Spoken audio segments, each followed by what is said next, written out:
It's not just crazy conspiracies anymore.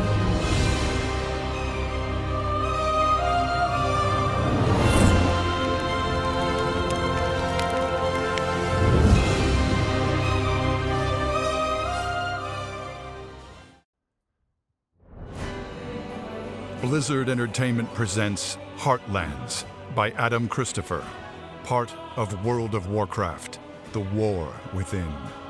Narrated by Chris Metzen. Chapter 1, Summit at Boralis. All right, here we go. I would offer a coin for your thoughts, said a warm voice behind her, but I fear the price may be too high. Lady Jaina Proudmoore turned from the view of the city below as her old friend joined her on the parapet. Despite his size and heavy armor, he had somehow made it up the tight and winding stair of Proudmoore Keep's tallest tower without making a sound. Thrall leaned on the old stone and looked out across Boralis, took a deep breath of the cool air. I can see why you treasure this spot. Jaina nodded. The tower offered her the solitude and privacy to think, while the view of Boralis offered perspective, a reminder of where she was, and of who she was. And right now, as the sea mist cleared, Boralis shone like a sapphire in the dawn. 1,000 roofs, 100 spires, all glowing with the promise of a new day. From the tower, Jaina could fully glimpse her domain. From the snowy mountains to the great harbor, in which sat the mighty Kultiran fleet, with a dozen of its fastest ships ready and awaiting her command. I know you thought it would be easy, said Thrall. Jaina blinked out of her reverie. Thrall's face had lost some of the fear she'd seen the day Dalaran fell. But there was still a shadow over him, over them both. Up here, it was easy to forget the darkness plotting at the heart of the world. A darkness that would soon cast its pall over not only Boralis, but all of Azeroth, if they couldn't defeat it. Easy is not the word I would use, she replied. But yes, I had hoped for more. She'd counted 10 sunrises since that terrible day, and every night since Jaina had relived the horror of that moment in her dreams, as the city of light and wonder was plucked from the sky over Khazalgar like a child's toy. But that nightmare had been real, and Jaina knew that it was just the start. Something terrible was coming. Another sundering, another cataclysm. An evil that had a name. Xal'atath. The 10 days since Jaina and Thrall had returned to their respective capitals had been a blur of activity. Couriers had been dispatched to every corner of Azeroth, carrying with them the full authority of both Horde and Alliance within a singular imperative message. A call to unite. A call for all leaders to meet at Boralis, ready to face this new enemy. They would Yara's come. right there. Jaina had been sure of it. I didn't even notice her. And some had. Yara's right there. But many had not. Perhaps she had been naive in retrospect, not realizing quite how badly the Radiant song had affected people across the world.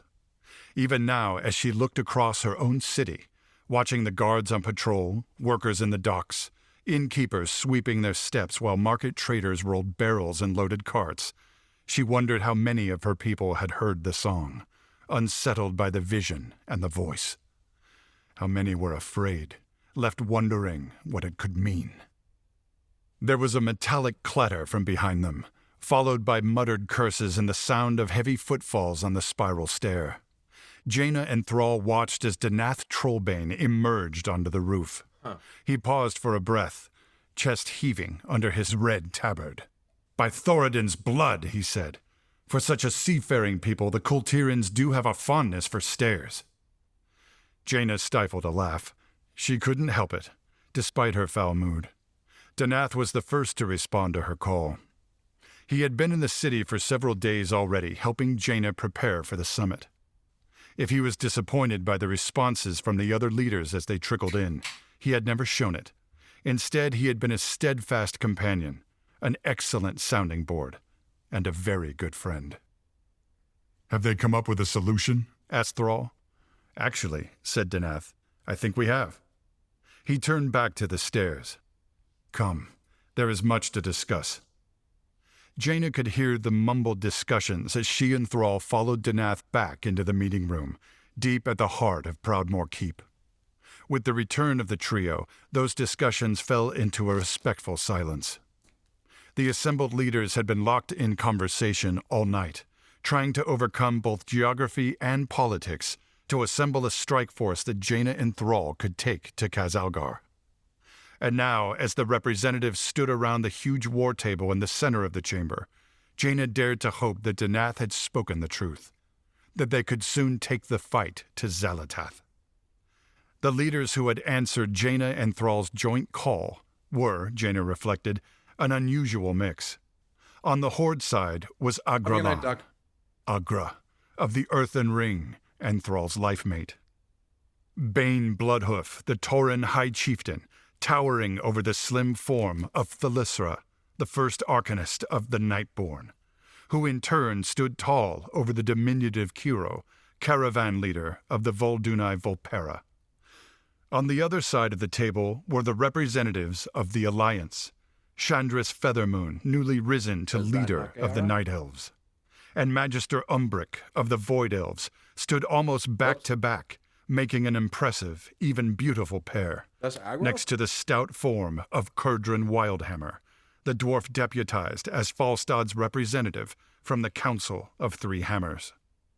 Finally, Tess Greymane represented Gilneas, a queen in title, and of the group, looking perhaps the most battle-ready in her purple and brown leathers. It was she who broke the silence, her warm greeting a relief to Jaina, who didn't quite know what to expect of the assemblage.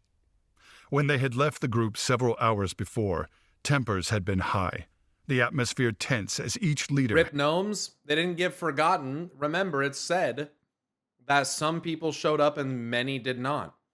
So they asked everyone to come, but not everyone showed up. So what are they up to? Good question. Had argued about the respective burdens of maybe they're just not trying to get involved right at this moment. Maybe they got their own shit, or whatever.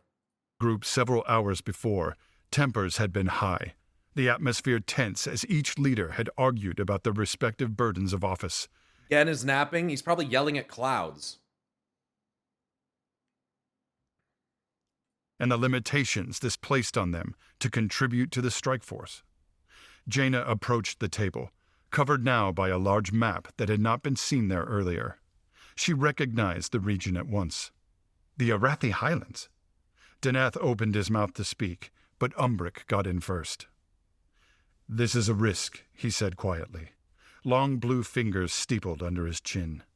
"I need something less uncertain." "So do we all," said Sylvanas! The Tauren folded his massive arms and raised his chin, making Thalyssra duck out of the way of his feathered headpiece. "But sometimes what we need and what we have are two different things." Agreed, Chandris leaned over the table. "We must take the opportunity offered and use it well." Jaina looked around the group. What opportunity? Danath? The 7th Legion. He pointed to the location of his own kingdom on the map of the Arathi Highlands. "There is a considerable force amassed at Stromgarde. A ready-made army, awaiting command." Fuck yeah, dude. Thrall rubbed his chin. "Interesting. Who commands this garrison?" "My niece, Marin," said Danath. Marin. "As my diplomatic duties draw me to Stormwind, she stands as regent of Stromgarde. I have had word she has been reinforcing her position with the 7th Legion Auxiliary." He spread his hands. "Her own decision, but I trust she is stoking tensions with the Magar." Agra stepped forward, shaking her head. "The Horde granted the base at Hammerfall to the refugee orcs amid the armistice. After the 4th War, Overlord Gayara and her people had nowhere to go. The lands surrounding Hammerfall are much like Nagrand, a gentle place for their people to make a fresh start on Azeroth." She pointed to the other side of the map, where the orc stronghold lay nestled under the hills, and turned to Thrall. "But the wounds of her Draenor have not fully healed, for Gayara or her people.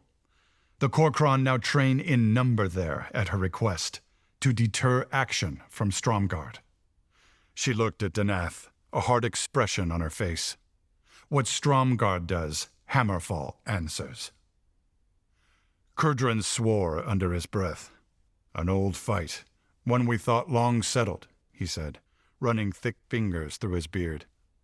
The situation in the Highlands is no good. No good at all. Jaina watched as Tess and Umbric exchanged a glance, and Thalyssera bent down to listen to something Kiro muttered into her ear.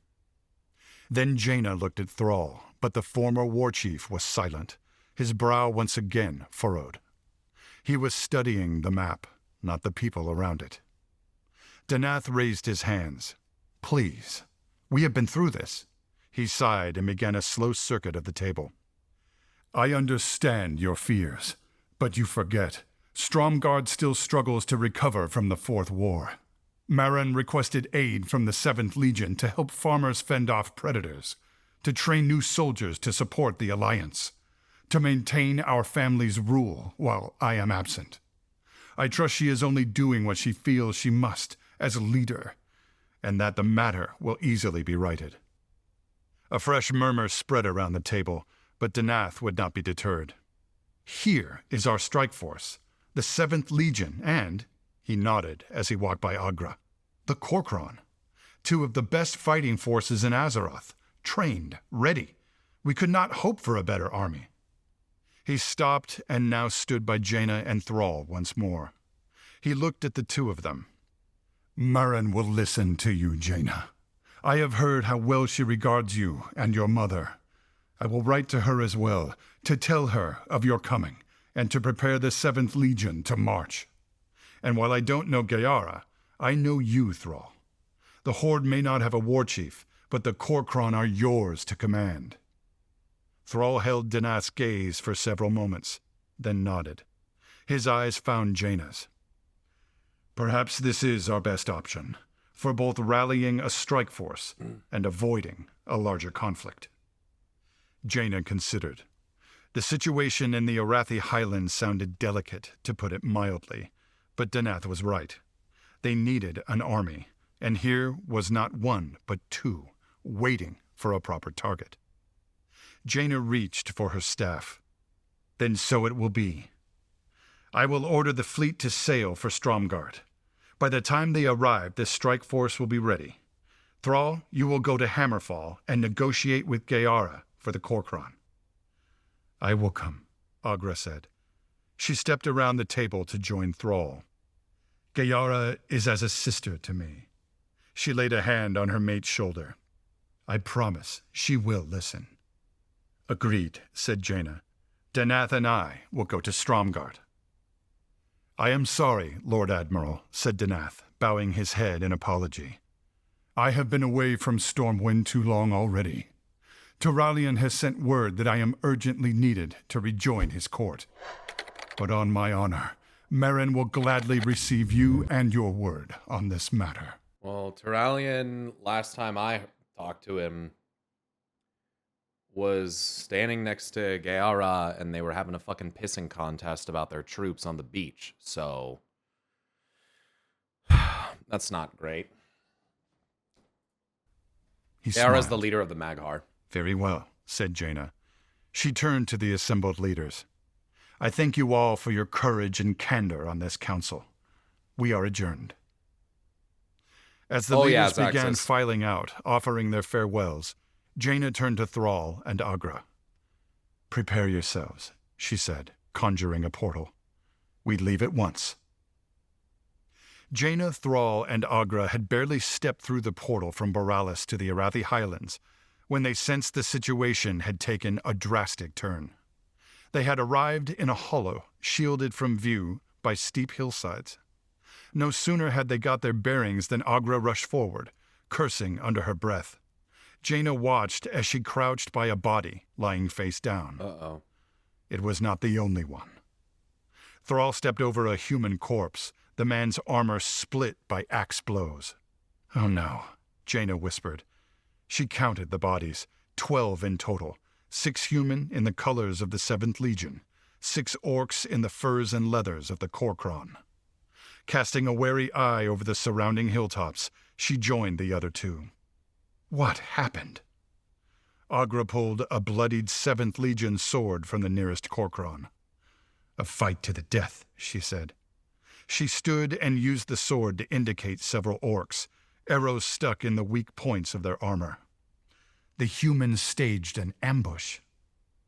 Thrall picked up his life mate's train of thought. "Only to find the Korkron a formidable foe." He looked down at the bloody scene, his expression grim. "A battle of mutual annihilation.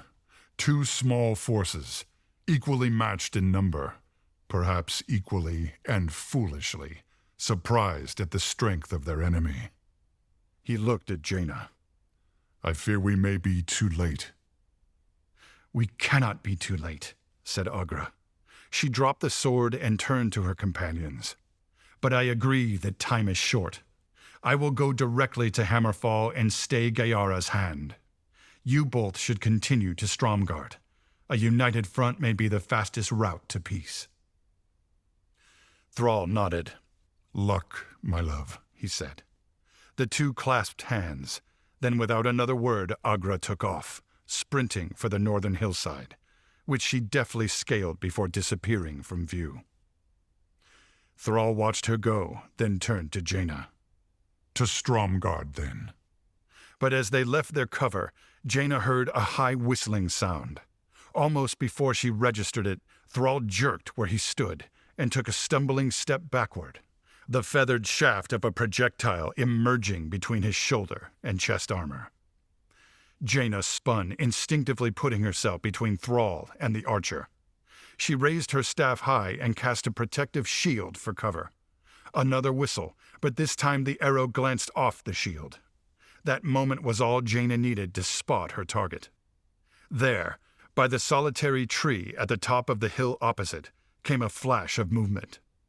A cloaked figure broke cover, bow raised, quiver bouncing on their back as they fled. At once, Jaina balled her fist and threw it forward, sending an orb of crackling purple energy flying toward the hillside. A moment later, the tree exploded in a gout of yellow flame and pink light. But of the bowman, there was no sign. Cursing, she knelt beside Thrall. "Leave it. I'll be fine," Thrall said, Wonder what waving kind of her arrows away. they are. He grabbed the shaft of the arrow, still Is it a protruding troll from his arrow? flesh, Is it an and elven pulled arrow? it free in a single tug. It's got to be one of the two, right? He held up the arrow to examine it. "I hope, anyway." Jaina peered at the arrowhead. It was smeared with blood, the liquid near black, but there was something else too. Another substance, bright blue, oily. Her eyes widened in horror. "Poison? Thrall, you—" Thrall tossed the arrow to one side, then gave his injured shoulder an experimental roll. He winced. The wound was still seeping. "I'll be fine." Poisoned arrows? Yeah, that's big then troll paused. energy. "But we do need to get to Stromgard, and quickly." Is Thrall gonna He fucking die? gestured to the hillside. What the fuck? "Lead the way." Surely not. The story Not another orc continues leader taken down in by a fucking Heartlands poison. Chapter 2. There's no way. Echoes of the past. No way. Okay, we go to the next one. That was hype. Okay, next one. I like that a lot. Blizzard Entertainment presents Heartlands by Adam Christopher, part of World of Warcraft. I enjoyed The so War far. Within. I'm Narrated enjoying by listening to Chris. Messon. Chapter 2. Echoes I mean, we saw of the him. past. He ain't dead.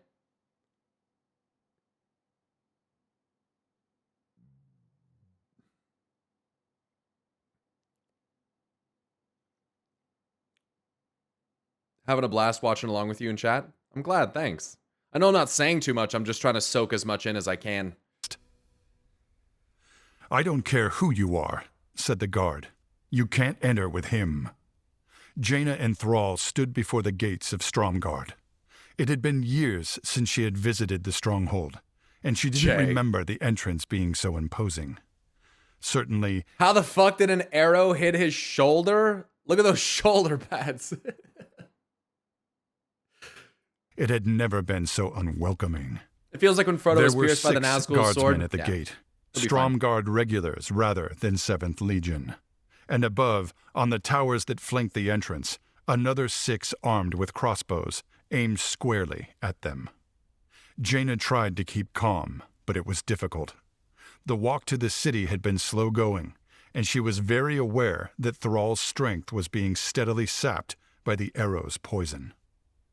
Even now, as they stood before the gates, he was leaning heavily against her, his head bowed, his breathing labored. It's too bad she's not playing Season of Discovery. She could just heal him. What a noob mage. You kidding me? We are here to see Lady Maren Trollbane. Jaina raised her voice and looked up at the guards on the towers, hoping that maybe one of them would show more sense. No mana buns? My name is Jaina Proudmoore, Lord Admiral of the Allied Kingdom of Kultiris. This is Thrall, Orc representative to the Horde Council, who is gravely wounded. You have to introduce yourselves? Are you kidding me? This is one of those things where it's like, I'm Jaina, open the door, moron. You know, fabled mage hero of the Alliance, like, open the fucking door. You know? Trollbane. Jaina raised her voice and looked up at the guards on the towers, hoping that maybe one of them would show more sense. Jaina can fly. Why doesn't she just get on a fucking ice disc and carry him over the wall? Like, just blast the fucking, just blink through it. Like, here, come on. Come on. My name is Jaina Proudmoore, Lord Admiral of the Allied... Her name, like you said, her name is literally over her head. Like, what? Do they not have friendly nameplates turned on? Like, what are they doing? Kingdom of Kultiris. This is Thrall, Orc representative to the Horde Council, who is gravely wounded. We are both here at the direction of Danath Trollbane on a mission of peace, and we have urgent business with your regent. I demand you open these gates. I'm not gonna open these doors to the likes of you. You look like a filthy little road runt, huh? Like you put one of them little small adventuring types in it. You know, you fucking raided a couple 5-mens. You think you're like a real mage now, huh? You want to fucking prove it? Sorry, that's the Stromguard gate guard. Holy Knight, thanks for the prime. Guard in front of them. You've got to go do 10 world quests in the area, and then I'll give you a key that you can open this here door with, eh? How's that sound? Simply shook his head. You gotta go grind some rep before I let you in this here door, innit? I don't think you understand, Jaina said through gritted teeth, her staff glowing as she channeled the arcane. Uh-oh. I ask permission only as a courtesy. She felt Thrall's big yet gentle hand on her forearm. Danath's message may not have arrived, Jaina. Jaina drew breath to argue, but Thrall pushed himself away from her. We have a job to do, and I am a hindrance. He nodded at the guard. Do not make a mistake today. The Lord Admiral is here to meet your regent. I suggest you let her in. The guard remained steadfast, but there was movement behind him, and as Jaina glanced up, she saw there was one fewer soldier on the wall above. Moments later came the sound of heavy chain and creaking wood. Jaina sighed with relief and relaxed her grip on her staff. Somebody was willing to listen, at least. As the gates began to slowly move, she turned to Thrall, ready to lead him in. Surely it'll be Maren? But he shook his head. Or... You go, he said. Jaina frowned. Thrall, you need help. I can't leave you.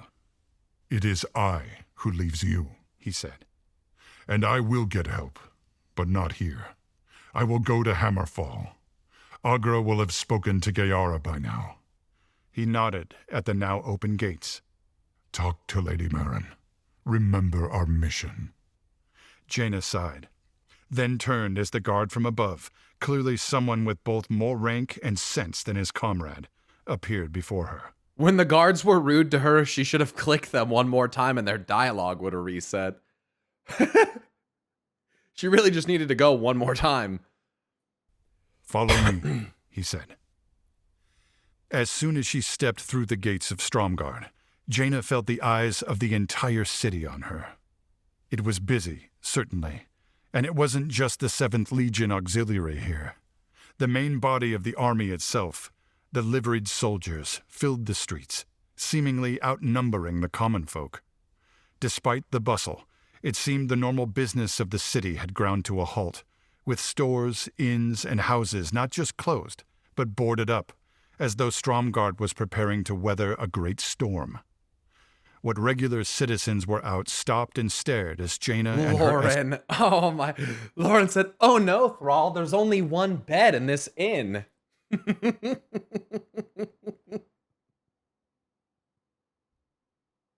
escort passed. All looked afraid. A common response to a battle happening outside the city walls, perhaps, though Jaina couldn't help but sense there was something strange afoot. The people scattered before her, dragging children with them, slamming doors and windows behind, as if she were the enemy. Oh no, are they like, oh no, dude. Beware the daughter of the sea. Yeah, they all know about her, dude. They're like, ugh. That's a betrayer. The unhappy memory sprang unbidden into Jaina's mind. She dismissed it as quickly as it arrived, but it did nothing to improve her mood. Soon they reached the keep, the doors of which opened as they approached. 2 burly legionnaires emerged, followed by a small woman in more elegant but far less protective armor. She was perhaps 40, old enough to know the many perils that had faced Stromgard in Jaina's lifetime, and she carried those burdens in the sharpness of her eyes, the taut line of her mouth. Lord Admiral Marin Trollbane approached, her arms clasped tightly behind her back. Thank Thoradin. We are short on allies in this land, and welcome your counsel. I mean, I get why they say thank Thoradin, but the current Arathi Emperor is named Thoradin. So let's just, this is gonna get bad.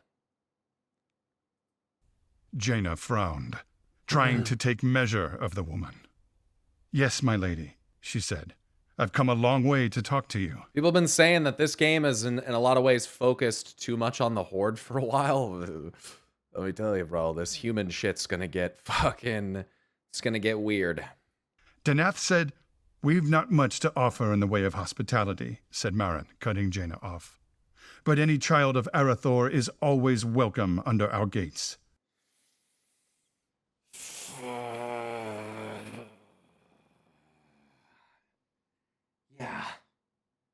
Yeah.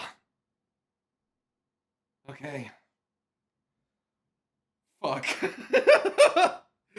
Fuck. Come, please, follow me. I'm sure it's gonna be fine. With that, the regent turned and walked through the doors and into the keep. Nothing bad will come of this. Adjusting her grip on her staff, Jaina followed her inside. Nothing bad will come of this. I'm glad you've come, said Marin, as she led Jaina through the keep's wide halls. Truth be told, I've driven my retainers to distraction, trying to find a solution to this mess. Jaina heaved a sigh of relief. Perhaps the situation could still be salvaged. I'm glad to hear it. Should we convene with your council or meet privately first? Let us talk before summoning the others, said Marin, waving off the guards as they opened the doorway to her study. I appreciate your attention on this matter, said Jaina, settling into a plush velvet chair at Marin's invitation. Most urgently, I came here with an emissary from the Horde, but he was injured in the crossfire of a skirmish between the 7th Legion and the Korkron. When she said that there were more soldiers than civilians, I got bad vibes. Like, immediately, this is not good vibes. This is not good. Thrall's gone and Danath Trollbane's not with them. This is not good vibes. You open the door and there's more people in suits. Oh boy. This is not sounding good. Yeah. Your guards would not let him enter, so he left for Hammerfall. I suggest we start there, summoning him back, negotiating a peace he can take to the Magar. She paused. Uh-oh. But time is against us. There is much else to discuss. Oh, no. Dalaran, Marin cut in. She cocked her head at that, as if she hadn't heard right. Then the regent moved around Jaina and sat in a more austere high-backed chair behind her desk before settling her elbows atop a mess of parchments. I know you've seen a lot of war, Lord Admiral. I know how long you've ruled Kultiras. She rifled through the pages on her desk until she found the one she sought. But do you know how many bushels of grain your kingdom needs for the winter? She held up another parchment. How many horses plow the fields of Stormsong Valley? Another scrap of paper. The cost per hundredweight of iron ore? She shook her head. For years, Stromgarde has lost too many battles and cared too little for its people. Jaina felt stung. She was losing her. Of course, said Jaina. But there is another fight coming, one that threatens more than just our small kingdoms. It is a fight we must join against, orc and human alike. Fighting each other only diminishes the strength we must show united. Let the 7th Legion and the Korkron fight side by side, she said. And perhaps in doing so an understanding, a peace, can be found between your people and the Magyar. Wasn't the 7th Legion in Final Fantasy run by a corrupted general that led to the apocalypse basically almost happening in Meteor Project? Who was like literally like one of the great evils, like probably unrelated.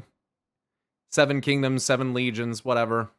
I get that fractal and that line of thinking as well, but oh boy. This is giving me some White Raven vibes, bro. This is not good. A peace? Asked Merrin quietly. A peace? While my people mourn their kin, lost today to senseless violence? Jaina could see the woman was actually trembling with rage, but she had to press on. And it was more than likely a troll. So it's probably like it's a fucking like Amani troll who is like they ambushed these people, made it look like they fucking killed each other. Dude, this is so the fucking trolls, man. These fucking trolls, bro. They are cooking, dude. They're like, how we be beating our enemies, how we take back our holy lands. We be making them fight each other, man. We don't need no allies as long as our enemies are enemies of each other too. It's so, dude. This is so reminiscent. This is gonna bring back so many like memories of the troll wars. I mean, we're talking a Marin fucking Trollbane. Like what? Like, dude. Oh god. Oh goodness. If Stromgarde ends up, imagine Stromgarde allies with the Arathi. We unite the elves with the trolls, bro, to fight the Arathi and the fucking Kingdom of Stromgarde, dude. Like, what a weird fucking turn of events that would be. Was just a fucking reversal of history, dude. What a weird ass thing that would be. She tightened her grip on her staff and inclined her head in the affirmative. Merrin nodded, but now she looked at her desk. I see. Now I see. She looked up. You're not here to reinforce our borders, to help us. You're here to lead the auxiliary off on another grand adventure, aren't you? Another foe to dispatch, another glorious war. The heroes saving us one and all. Merrin's expression hardened. Jaina's heart thudded in her chest as the regent's face flushed. Her words almost hissed through clenched teeth. And with the auxiliary gone, said Merrin, the orcs will have their chance. They will put Stromgarde to the sword, and the Highlands will be theirs for the taking. Jaina shook her head. How could that? Merrin spat a laugh. I shouldn't be surprised that you've come here to ask this of me. This is what the Alliance does, asking us to sacrifice ourselves for the greater good. But I tell you now, we have been cut to the bone, while the Alliance chases its next battle. I am here for Stromgarde. These are my people. Their lives matter, and I will make sure of it. Merrin, please. I am the Lady Regent and will be addressed as such. As an ally of this kingdom, you will be given proper quarter, but I think it best you depart at dawn.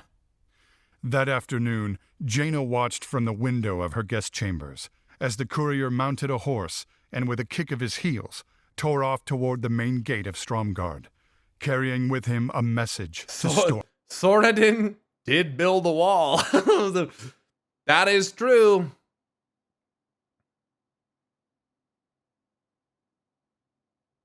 Marin does have a point. They were fucked over by Lordaeron and the Alliance after the Second War.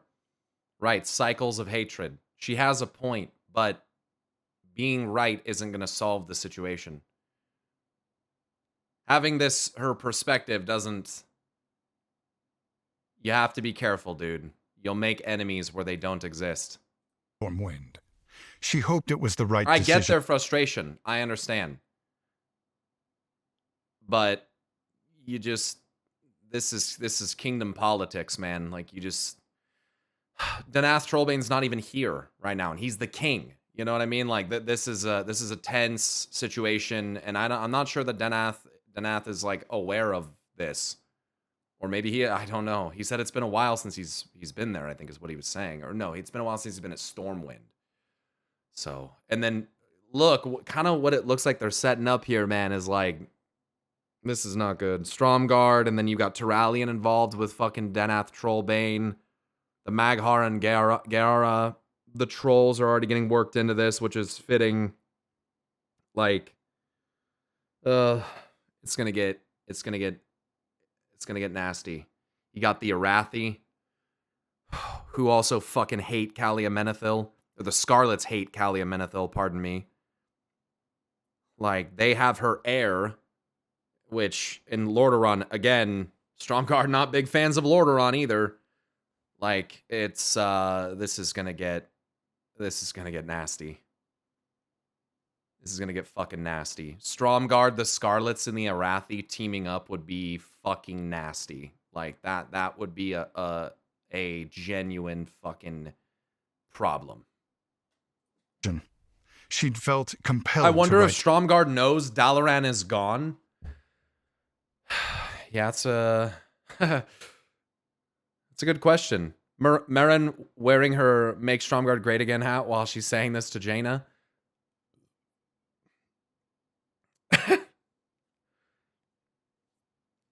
To Danath, outlining her concerns about Marin and asking him to make haste his return. But Jaina was aware that summoning Danath back could well throw fuel on the fire of an already volatile situation. Following her confrontation with the Regent, Jaina had been abruptly dismissed and taken by escort to her guest chambers. And perhaps it was just as well. It had been a long day, and Jaina was happy to let Marin compose herself so they could have a more reasonable discussion later. In the meantime, Jaina decided to walk the city and get a sense of the situation for herself. As soon as she stepped out onto the streets, she could sense the tension in the air. The citizens and 7th Legion alike keeping their distance with wary looks, if not outright hostile stares. Jaina ignored them. If nothing else, being left alone gave her the space to think. Despite her concerns, Jaina could understand Marin's position, even if it was ill-advised. Stromgarde was ever at the mercy of the hostile forces that surrounded it, and it had been a major battlefront in the Fourth War. Jaina knew all too well what it was like to inherit a kingdom in distress, to have enemies lurking around every corner, to discover that your family's greatest ally had betrayed you. Marin was only doing what she thought best for her people, but she desperately needed guidance. Her uncles, Jaina hoped, but she feared Danath's return to Stromgarde was more likely to start a power struggle than calm tensions. In the end, she had opted to be prudent and penned a letter. But as Jaina walked the city, she became acutely aware of just how little time she had. Danath might come, yes, but he might come too late. Jaina was here, now. It was up Better to come too late than to come too early, am I right? her to find the right way forward. 1, 2, 1, 2. Thrall counted his steps, focusing on nothing else as he inched across the Arathi Highlands. 1, 2, 1, 2. But he was getting slower. He knew that. He also knew that Hammerfall was a long way away, and that the poison was doing fine work, draining his strength with every breath. Already his left arm was completely numb. Already he could feel the ice-cold spread of the poison from the wound, the pain of which pulsed in time with his heartbeat. At least, he thought with a weak grimace, he knew where he was going. He could reach Hammerfall with his eyes closed. The Arathi Highlands was a country he knew. Thrall forgetting that he's a shaman and can cleanse poisons. all too well. And as he walked, he allowed himself a moment to remember those days past, before the Third War, when he and Orgrim... This is what happens when you nerf Poison Cleanse Totem. Come on, man. It's on cooldown. What the fuck, man? Hammer had come to liberate the internment camp. That pit of deprivation, hardship, of pain and sorrow and suffering as the humans put their boot on the very spirit of the orcs, that sat beneath the hills in the place where Hammerfall now stood. Yes, Thrall knew the way. 1, 2, 1, 2, 1. Thrall closed his eyes, the blood roaring in his ears.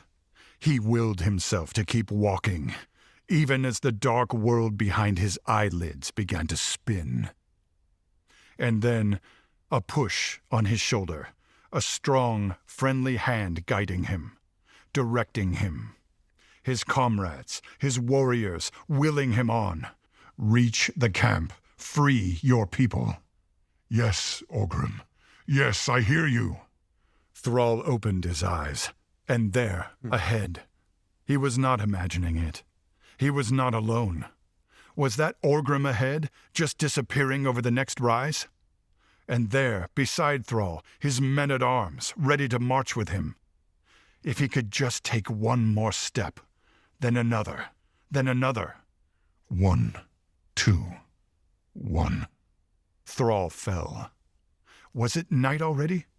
Surely it couldn't be that dark. He blinked and rubbed his face with the hand that still worked, but his vision was dark and danced with black sparks. Shapes moving around him. Orcs? No. Humans, coming in for the kill. Thrall tried to rise, but he had no strength. He raised his right hand, his fist curling around the handle of an axe that wasn't there. He called out, shouting a warning to Orgrim that they had been ambushed, but somehow he couldn't hear his own voice. As Thrall's vision faded, the humans rushed towards him, surrounded him. Thrall cried out for his friend, for the Horde. He tried to rise again, but the world around him was now a cold, bottomless ocean. And he felt himself sinking, farther and farther and farther into its depths. The story continues in Heartlands, Chapter 3, Bloodlines. Okay. Blizzard Entertainment presents The feeling when the Heartlands. gummies finally hit. Dude, my boy is fucking soaring right now, dude. This guy. Thrall is fucking feeling it. He took one too many Xannies, bro. He's fucked up, dude. This guy's faded than a motherfucker right now, dude. This guy took one too many fucking... Orgrim, dude, it kind of fucked me up there. I don't know if you could tell. That fucks me up, dude. The Thrall Orgrim thing, like, fucks me up. That's like his best fucking friend, dude. That's like his former fucking leader and shit. Like, that hits me, dude. Like, him, he's basically just, like, having memories coming back of, like, when they first came to this this world. And, like, what they encountered. And, like, this is a lot of hearkening back to, like, to former traumas, right? That's the whole point of Stromgarde. This is about the former traumas that they've endured and why they're in the position that they are now.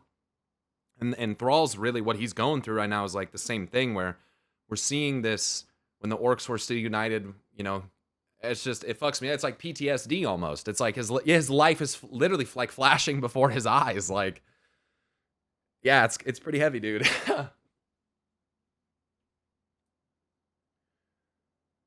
Imagine how much of a badass Ogrim was that even after the Horde was dismantled, Zul'jin still respected Doomhammer.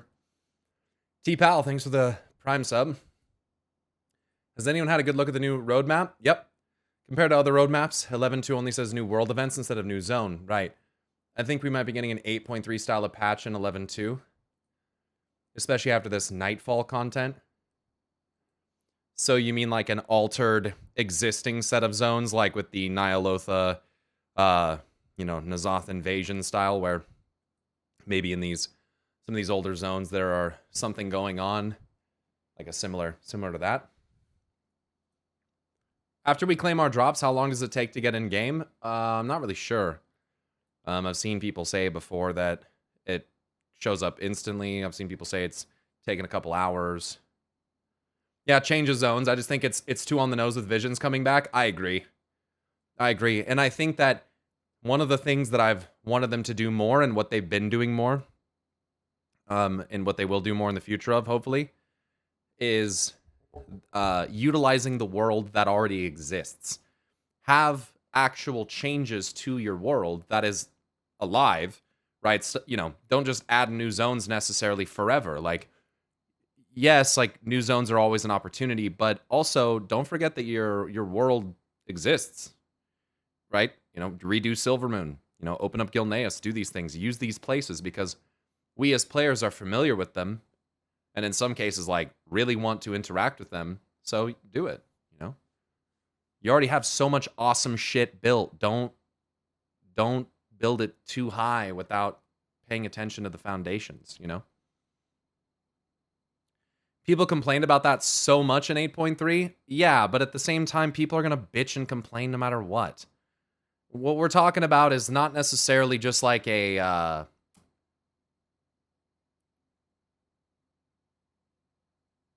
instance of a zone.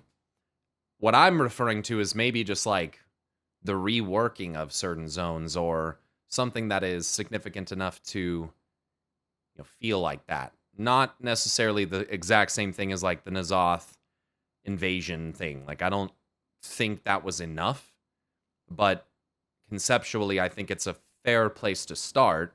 How do we alter the old world instanced-wise or temporarily or however we need to do it? Like, if you want to look at it this way, like what they did with 8.3, hopefully was more of a test for what they would iterate now, right? And hopefully what we would get now would be a little bit better and more thought out.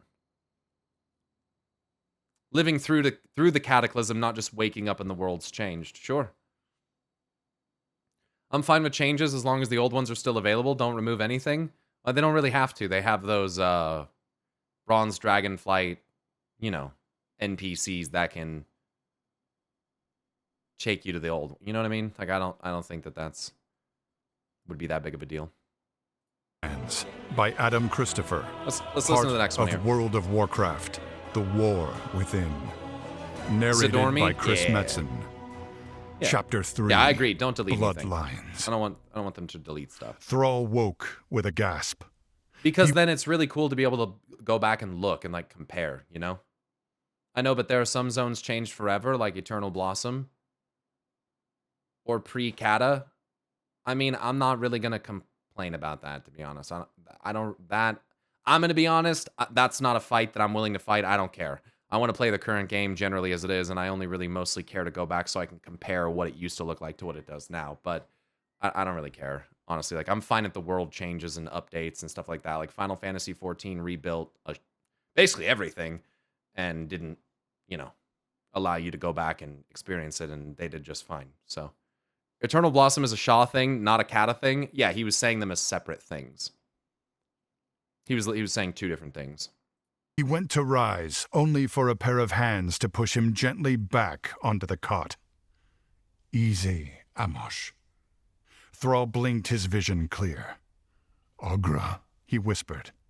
With her help, he sat up slowly. Then, suddenly remembering, his fingers found the spot where the arrow had struck him. Thrall woke. Angry gamer bros everywhere get triggered. Thrall woke. It was tender, yes, but the wound was healed. The numbness in his arm gone. The Lok Osh are skilled, said Agra. They say it may take time for your strength to return fully, but I think they underestimate your stamina. She smiled. I'm not sure they quite believe you walked all the way from Stromgard in your condition. Groaning, Thrall said, How long was I out? A few hours. About 6.5, 7 inches, probably. Oh, did he mean unconscious? Oh shit, dude. That's my bad. No more. That's my bad. Thrall eased his legs off the cot and allowed Agra to help him stand. I mean, Thrall is an orc. Never mind. Let's not even get into that. He held her there, running his fingers along the line. Okay, I'm sorry. I gotta stop pausing this because now it's really just starting to sound like a steamy romance novel. I'm just not gonna say anything. Let's just anyway. The cot and allowed Agra to help him stand.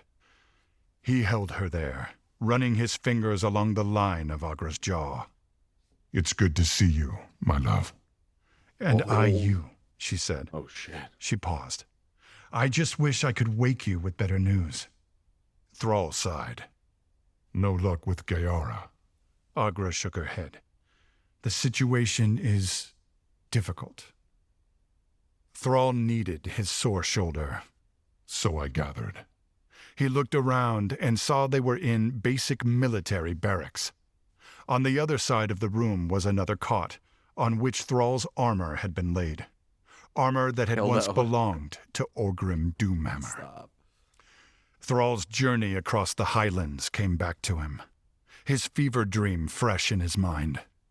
As he moved over and began dressing, he thought how strange it was now to be back here in Doomhammer's armor, as those old hatreds between the orcs and humans rose again. Just what would it take for Azeroth to move beyond this?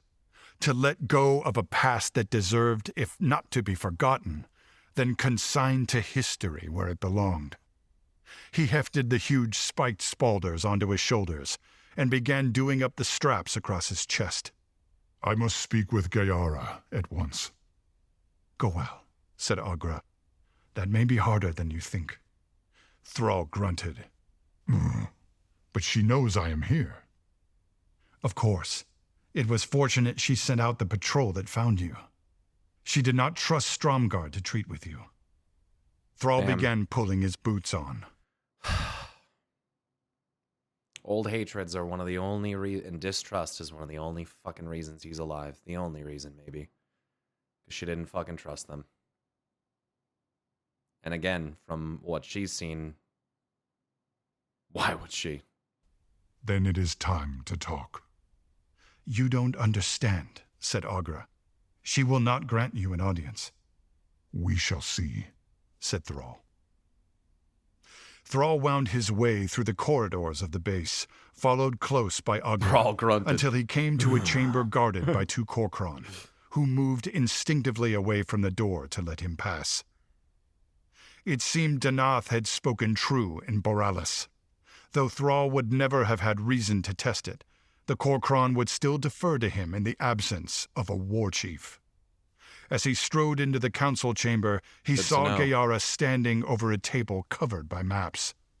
With 2 other orcs, the current Korkron general, Taugar, and another green-skinned, gray-bearded warrior he was surprised to see. Eitrig, Thrall cried, moving around to greet his old friend. What are the Blackrock doing here? Eitrig clasped Thrall's outstretched arm. You are not the only one on a mission of diplomacy, Thrall. But I'm glad you are here. We would benefit from your counsel. Gayara met that remark with a scowl. Eitrig has advised me to stand down, while the fields of the Highlands are still wet with the blood of our people. Her eyes met Thrall's, and in her fury, he could see a fire in her that he had often possessed himself. In many ways, he thought, he and Gayara were so alike. But I command here, said Gayara, aiming this comment at Eitrig before turning back to Thrall. And if I wanted your counsel, Goel, I would have called for it. Thrall held firm. It seems my hour is very late, and I am sorry for that. I must speak with you, Gayara. He gestured to his mate. I'm sure Agra has told you everything. She told me much I already knew, said Gayara. And you come at the worst possible time, my friend. I fear we cannot choose our moment, said Thrall. But I came here to ask for your help. And now, I mean, you're probably seeing now how this situation is mirroring with what Jaina went through with Meryn.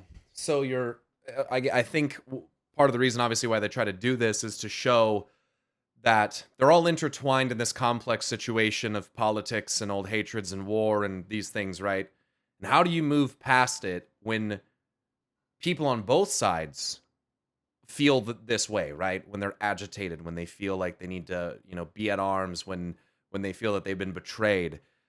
How do you tackle that? These are very delicate, like complex situations that Jaina and Thrall are both facing, and both sides, even if it's ill-advised, have understandable reasoning for which they're behaving this way.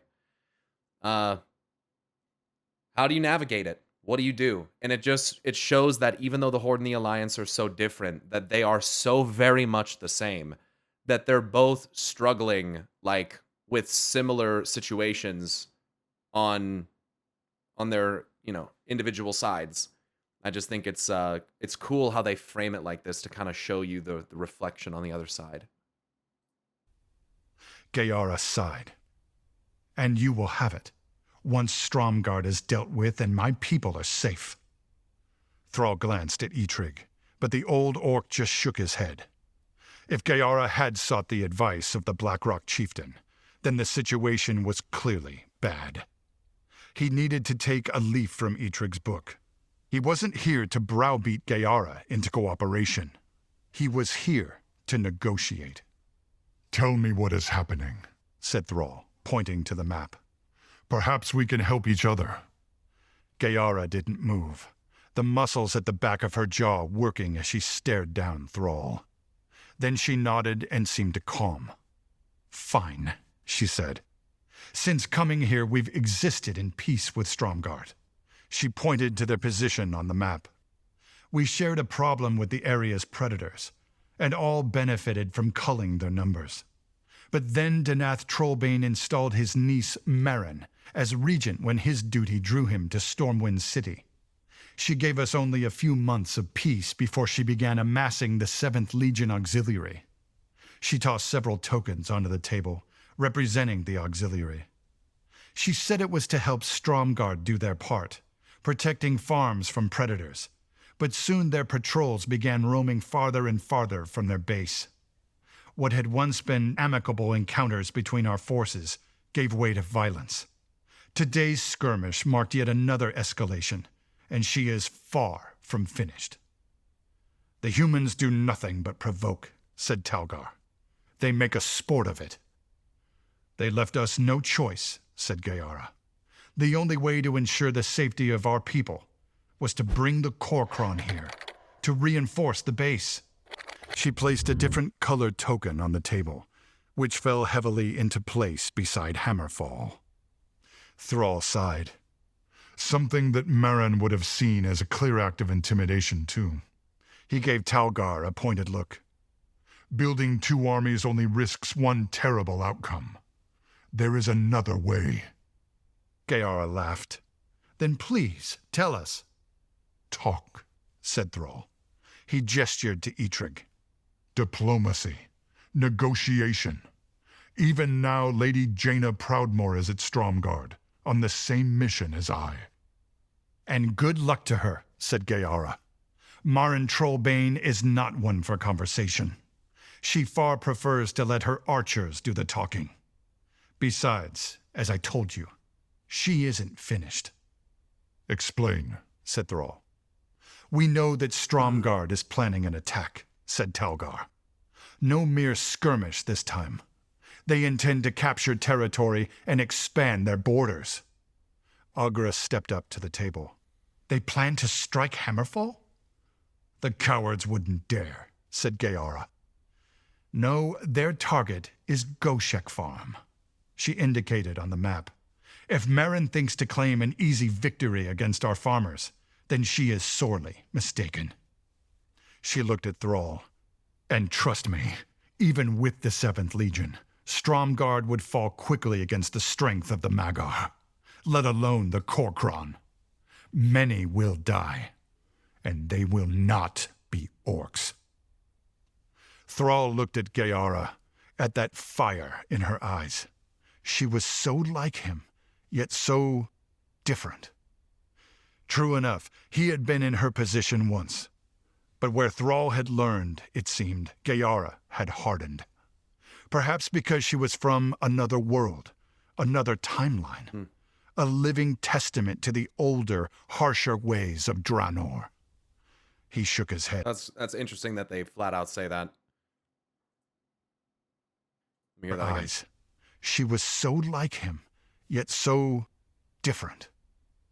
True enough, he had been in her position once. She learned from But where Durotan Thrall and had Grom. learned, it seemed, Gayara had hardened. Perhaps because she was from another world, another It's kind of like Garrosh. timeline. A living testament to the older, harsher ways of Draenor. He shook his head.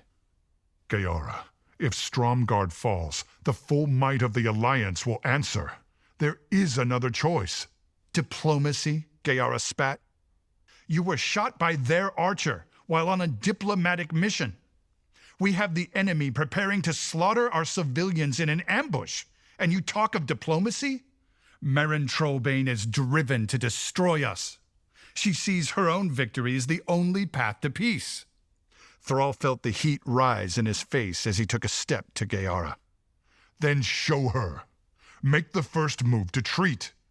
I challenge you. Prove to her that there is always a better way. What are you afraid of, Goel? Shouted Gayara. The armistice has made you complacent, soft, just like our father. Our father? Thrall felt his jaw go slack. What did you say? But Gayara wasn't listening. I am alive and Durotan is not because I have seen hatred unbridled and dared to stand against it. She slammed a fist on her war table. Not so long ago, the humans kept the orcs as slaves on this very ground. Agra tells me you were here to free them. Or did you forget the legacy of the armor you bear, brother? At this, Thrall took a step back. He blinked, his mind racing. That's enough, Agra silenced Gayara. She put a hand on Thrall's arm. He turned to look at her, and then he could see. It was plain on her face. Brother, he said. Agra's eyes widened. Goel, you knew. He nodded to himself. You knew. Thrall brushed her off and stormed from the council chamber. After returning to the keep, Jaina brooded in her chambers, knowing she would need to leave on the morrow, unless she could convince Danath's kin to see reason. As the hours grew small, she heaved a sigh and resolved on seeking out Meryn herself. Today had been filled with bloodshed for Stromgard, and Meryn's emotions were naturally running high. As the sun sank low on the horizon, Jaina hoped... Yeah, as they were just saying. She knew. That calls for some good old-fashioned electrocution on the throne of Earth. Dark Sibelia, thanks for the 2 months. Subbed you again? Thank you. And Agra said she's like a sister to her even before. Yeah. Hoped her chance hadn't come and gone. But as she opened the door to her chambers, she was stunned to see Meryn herself. Kara lecturing Thrall about humans taking orcs as slaves is a big oof. Yeah, it's kind of fucked up too, because the Lightforged Draenei were doing that to the orcs on Draenor also. When we went back for the Magahar stuff. Zal has been busy manipulating the situation. Probably. Yeah, I would not be surprised. Dave Kosak on Blue Sky has a post up about the WoW Cosmo chart that might interest you. Sure, feel free to link it. I'll take a look at it real quick before I resume this. You can't keep secrets like that. That's why Caitlyn hated Jon Snow in Game of Thrones too, because Ned kept the secret, fucking up Jon's life and relations between Caitlyn and Jon as well. Yeah, things can be handled a much different way when you have the context, and sometimes people keeping shit from you to try to protect you ends up doing more damage. Doesn't Xal'atath feed off of this hatred like she did, like she said in Mereldar? I think it like activates and like catalyzes like the black blood in some kind of way that like she can utilize as like a power source, I guess, is kind of the implication. Jeff the Tank, thank you, bro, for the 8-month resub. Let's go. What is this? World of Warcraft is about to celebrate its 20th anniversary. To commemorate, here are some of my original notes and drawings surrounding the creation of the Warcraft cosmology. Okay, this is like a lot, so that might have to wait until after this. That's a lot. Exhausted and somewhat embarrassed. I apologize for my words earlier, she said. They were offered in haste. They are forgiven, Jaina said, but I would speak with you further. Let us find Guys, please don't sit and like look at all that shit and then like talk about it for the next 40 minutes while I have to like finish listening to this, please. I would like to stay focused. I didn't realize we were going to be looking at an entire like thread of posts, you know what I mean? So I'd like to personally remain more focused on this. More private, Marin offered, away from the castle's ears. Marin led Jaina into a long stone chamber, cool and dark, lit only by a flaming torch Marin took from a sconce. This isn't good. And the soft glow of Jaina's staff. Oh boy. The chamber was clearly ancient, buried deep beneath Stromgarde's keep. The long spiral stairs that had led them... Are they going down into like a Titan chamber? What the fuck is this? Ancient? Down beneath Stromgarde? What is this? Down here had been worn by countless centuries, and the blocks that formed the chamber's walls were of a different shape and size to those of the city above. Marin stopped and held her torch aloft. Is this a Titan sex dungeon? What is this? We walk in Arathor, she said. Oh. This is all that remains of that ancient place. The last echo of an old world. A fitting place for us to speak freely. Jaina nodded. I grew up learning the legend. How Thoradin saw the vision of his father, clad in the pelt of a black wolf, and how he founded the first kingdom of humans. But Marin shook her head. Not legend. History. One that I have been trusted to uplift and enrich through my own contributions. One that must not be forgotten. She sighed as she turned. There's some black wolf? Yeah. A black wolf? Yeah. Yeah, for those that don't know, guy that runs the 14th Legion in Final Fantasy 14, he goes by the title The Black Wolf. To the other woman. I am eager to continue our earlier conversation, but first I wanted to speak with you about this. She produced a crumpled piece of parchment. Jaina's eyes widened in the dim light. It was her letter to Danath. My spy master, Zetasia, is a fine shot with a bow, as your orc friend has already discovered. It was her archer. It's not trolls in the area. It's actually Marin. I thought that we'd have a third party there, but she literally actually tried to... That's... So if she's a fine shot then. So she thinks he's dead then. She thinks she got the poison on him and that's why they didn't let Thrall in. Dude, this is really not good. She is about to betray Jaina right now. Like this is like the fucking when you realize they're evil in the movie. Like this is so bad. Ashamed to lose a valuable horse, but in war, sacrifices must be made. Does she have any idea who she's fucking with? Like, does she have any idea? Does she really know? The glow of Jaina's staff flared just a bit. Let me replay this. Jaina's eyes widened in the dim light. It was her letter to Danath. My spy master, Zetasia, is a fine shot with a bow, as your orc friend has already discovered. Ashamed to lose a valuable horse. Yeah, she did pick the right but target. In war, sacrifices must be made. It is Jaina. The glow of Jaina's staff flared just a bit brighter. Marin, she said, take care with your actions. Marin ignored the comment. When I heard you'd come, she said, I thought you were here to help me, that you might understand the position my uncle has put us in." Her words caught for a moment, and Jaina drew breath to speak. "Marin, I want to offer you my counsel," she began, "but I must do so in truth and with good intention. Lies will not serve you." Marin's fist tightened around the parchment. "Then give me your true counsel." Jaina clenched her jaw as she thought. Every word from now on had to count. "The Magyar are people forged in battle," she said, "and the Korkron are the most elite warriors in the Horde. Continue to escalate tensions with the Magyar and you will lose. You say you wish to honor your people, care for them. Forge a pact with Geara and enrich both your peoples through friendship." Marin took a moment to think. Sorry, I don't know if that's gonna land.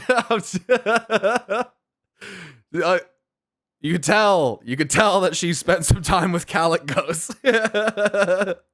Hey, look, I get it, but like, don't know if that's gonna land. They need to smoke a peace pipe together, bro. They need to take some mushrooms or smoke some weed or hell, just have a drink. They need to fucking, I don't know, dude. "Yet I stand in the same room as the most powerful mage in all Azeroth, the one who tipped the battle for Lordaeron to the Alliance. And yet you tell me still that I will lose?" Ugh, this is so good in mirroring Thrall and Geara, where she's like, "Do you remember the legacy of the fucking of the armor that you're wearing? Like, what the fuck happened to you? Like, you're washed." Like, that's what they're saying. Literally, it's like in these, it's fucked because you have these two younger, brash, intelligent, fucking inspired individuals that are pitted against each other, and you as like the older ones who have fought the battles and have seen what has come of it, like, you know the cost, and you can't get that across to them. They don't comprehend it until they've seen it. And that's what's just so like shitty about this, is that it's like just this repeating cycle where you can't convince them, but you're also like the shit, you know? It's literally the devs talking all the world of Wokecraft chatters. I mean, the cost of war is so great. People just don't appreciate it because it's in a video game, you know? But if we had to witness like the death, you know, that was left on the, you know, the scale of like the fucking Fourth Ward and the battles with the Legion and shit, it would be a little different. People that have lived through that and those who were able to live through that, you know? And these heroes especially, you know, they're held in such high regard, and they are powerful and they're influential and all these things, of course, and they're seen as like literal fucking champions, right? But what happens when that view of you begins to conflict with how you feel about the conflict and your experiences with it? This is a more nuanced way, maybe not more nuanced, but a different kind of way, I feel like, of tackling the faction war that we saw in BFA. I think that this is a little bit more about recognizing the cost and really trying to deter it, because frankly, in the Fourth War, no one was really trying to deter that. Like, Saurfang and all the people around the leaders, Sylvanas and Anduin, were basically just like, yes, yes, yes. You know, Gen Greymane will do whatever. Like, Anduin literally told Gen Greymane, like, shut the fuck up, and he did. Like, it's like Gen, yeah, old wolf. I don't know. At this, Jaina sighed. "I came to offer you my advice, Marin, not my magic." Marin held Jaina's gaze for a moment, then turned and walked toward the other end of the chamber. She stopped and knelt down, her torch revealing a large, dark mass on the floor. Jaina followed Marin over, then gasped as she saw what it was. It was a dead wolf, still wearing the harness of its Korkron raider. She'd spoken with Thrall many times about the Orcish mounts. For the Frostwolf clan especially, the relationship between Orc and Wolf were based on respect and friendship, rather than discipline and domestication. The poor creature was huge, its thick black fur shining in the torchlight. Maren stood and, placing her torch in a wall sconce, pulled a short knife with a curved blade from her Oh, belt. goodness me. She about to wear this She skin grabbed of this the wolf's fucking fur wolf? at the back of its head and lifted. The creature's jaw hung open, revealing dagger-sharp take a white tooth teeth. out? What is happening? What is she doing? Our people are broken, Maren said as she got to work. I learned that facing every conflict that struck Stromgard, settling into this castle for a time, only to be spirited away to the country or shuttled about our allies' holdfasts. Through Yeah, it I'm sure all, she's probably I read skinning it. nothing but our glorious histories. Gonna wear that, Watching as my parents died and my uncle rode to war again and again. making a black wolf pelt? Yeah. I sat in this keep, Obviously. feeling helpless, realizing what precious little remained of the legacy of Arathor. Jaina could only watch in horrified fascination. Arathor was literally like a warrior, like warlord, like king, like barbarian. Like this shit, I think that the kind of the earlier legacies of the humans has kind of been forgotten a little bit.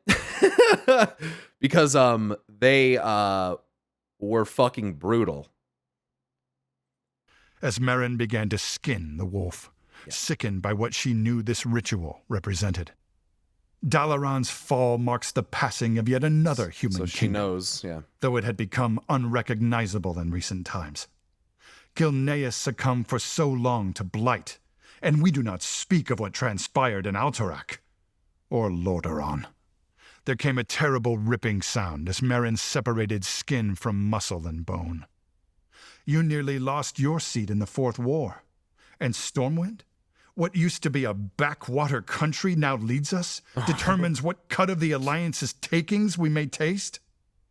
The regent of Stromgard cut the skin carefully from the back now, hefting her prize with a spatter of blood. Sheathing the knife, Maren dragged the pelt clear of the wolf and laid it out over the ancient flagstones of Arathor. The people look to us for strength, but we sell it, time and again, to the Alliance. We send their armies our grain, while the Stromics starve. We send them our fighters, while our children grow up not knowing their storied legacy. We struggle to repel the ogres, the syndicate, or worse. Maren stood back and took the torch once again from the sconce. In its flickering light, Jaina could see Maren's skin was slick with sweat, her chest heaving at the exertion. But she saw something else, too. The regent stood in silence before the pelt, staring down at it, entranced, even though she was the one who had just prepared it. Jaina felt her heart sink as she realized the truth. Maren was more than just an inexperienced ruler, an idealist. She was a believer in a glorious past that Jaina also knew to be fantasy. Maren worshipped a misguided, even dangerous nostalgia for a golden age she had never experienced herself. Maren looked at Jaina. The Arathi Highlands belong to humanity. They are the heart of a great empire whose blood runs in our veins, even now, Jaina. We must purge them of all invaders and take back our kingdom. It is our birthright. It is what Thoradin fought for. And I am, destined to continue his legacy. Oh, shit. Jaina struggled to contain her disdain as she spoke. Maren, you are set on a path of annihilation. Will you help me, Jaina? Jaina shook her head, lost for words. At this, Maren seemed to tense, bracing for a blow. Yeah, Xalatath probably involved in these I knew conflicts. You wouldn't understand, I'm sure. she said. Wouldn't surprise me. I'm sorry. Jaina felt a sharp sting, and something clattered on the stone-flagged floor. Jaina's hand flew to her neck, and her fingertips came away bloodied. She turned and saw an archer step out of the shadowed corridor behind them. A woman in a long black hooded cloak, the same bowman, Zatasia, who had shot Thrall and intercepted Jaina's letter. And then Jaina collapsed, hitting the hard floor, her staff rolling out of her grip. She looked up, tried to focus on Marin, as the world began to gray around her. Marin ducked down and picked up a dart from the floor before collecting the wolf pelt. That won't kill her, right? I can't have the entire alliance at us, too. The archer smirked. The daughter of the sea will sleep well tonight. And then Jaina was lost to the darkness. The story continues in Heartlands, Chapter 4. There you go. Marin's choice. Not dead. Well, that's a big link. That's the whole playlist. We have 2 more. We got about 35 minutes more of this, which I'm excited for. This has been pretty crazy, and this is not looking good right here. Oh boy. This is really good, yeah. Marin better hope she doesn't drop good loot. Dude, the whole wolf pelt thing is cool. If we see her like wearing that at some point, that'd be pretty cool.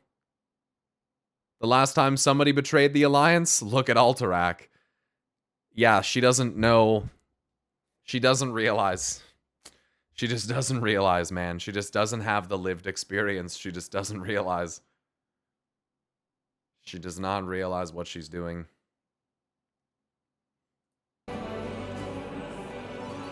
The artwork's Blizzard awesome. Entertainment presents Heartlands by Adam Christopher, part of World of Warcraft, The War Within. Narrated by Chris Metzen. It's definitely symbolic for the Frostwolves, Gaara. Sure. Of course, the skinning of the wolf. Yeah. Chapter 4, I agree. Marin's Choice. As twilight fell on the highlands, Thrall looked out over the dusky landscape from his position atop one of Hammerfall's many watchtowers. In the distance, the vague shadow of Stromgarde's tallest tower was quickly swallowed by the falling night. Thrall wondered how Jaina's mission was going. Falling night. It couldn't be any worse than his. Goel. He didn't turn as Gaara climbed the watchtower. For a moment, he felt the heat of anger rise again, but he quickly quelled it. He had spent hours in solitude and had thought much about what had been revealed, and how he felt about it.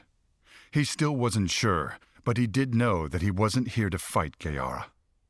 The Magar leader leaned on the wall next to him. He could feel the tension between them, and he didn't like it. He sighed and turned to face her. I'm sorry.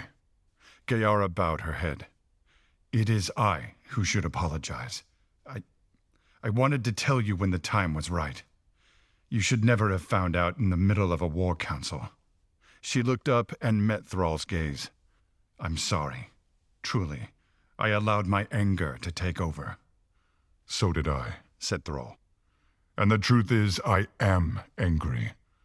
But I know that feeling will give way to gratitude in time. She barked a laugh. Gratitude? Agra and I should keep secrets from you more often, it seems. He smiled. You are a gift, Gaara, truly. One I never expected to receive. To know I have a sister, even one from a world, a timeline different from mine.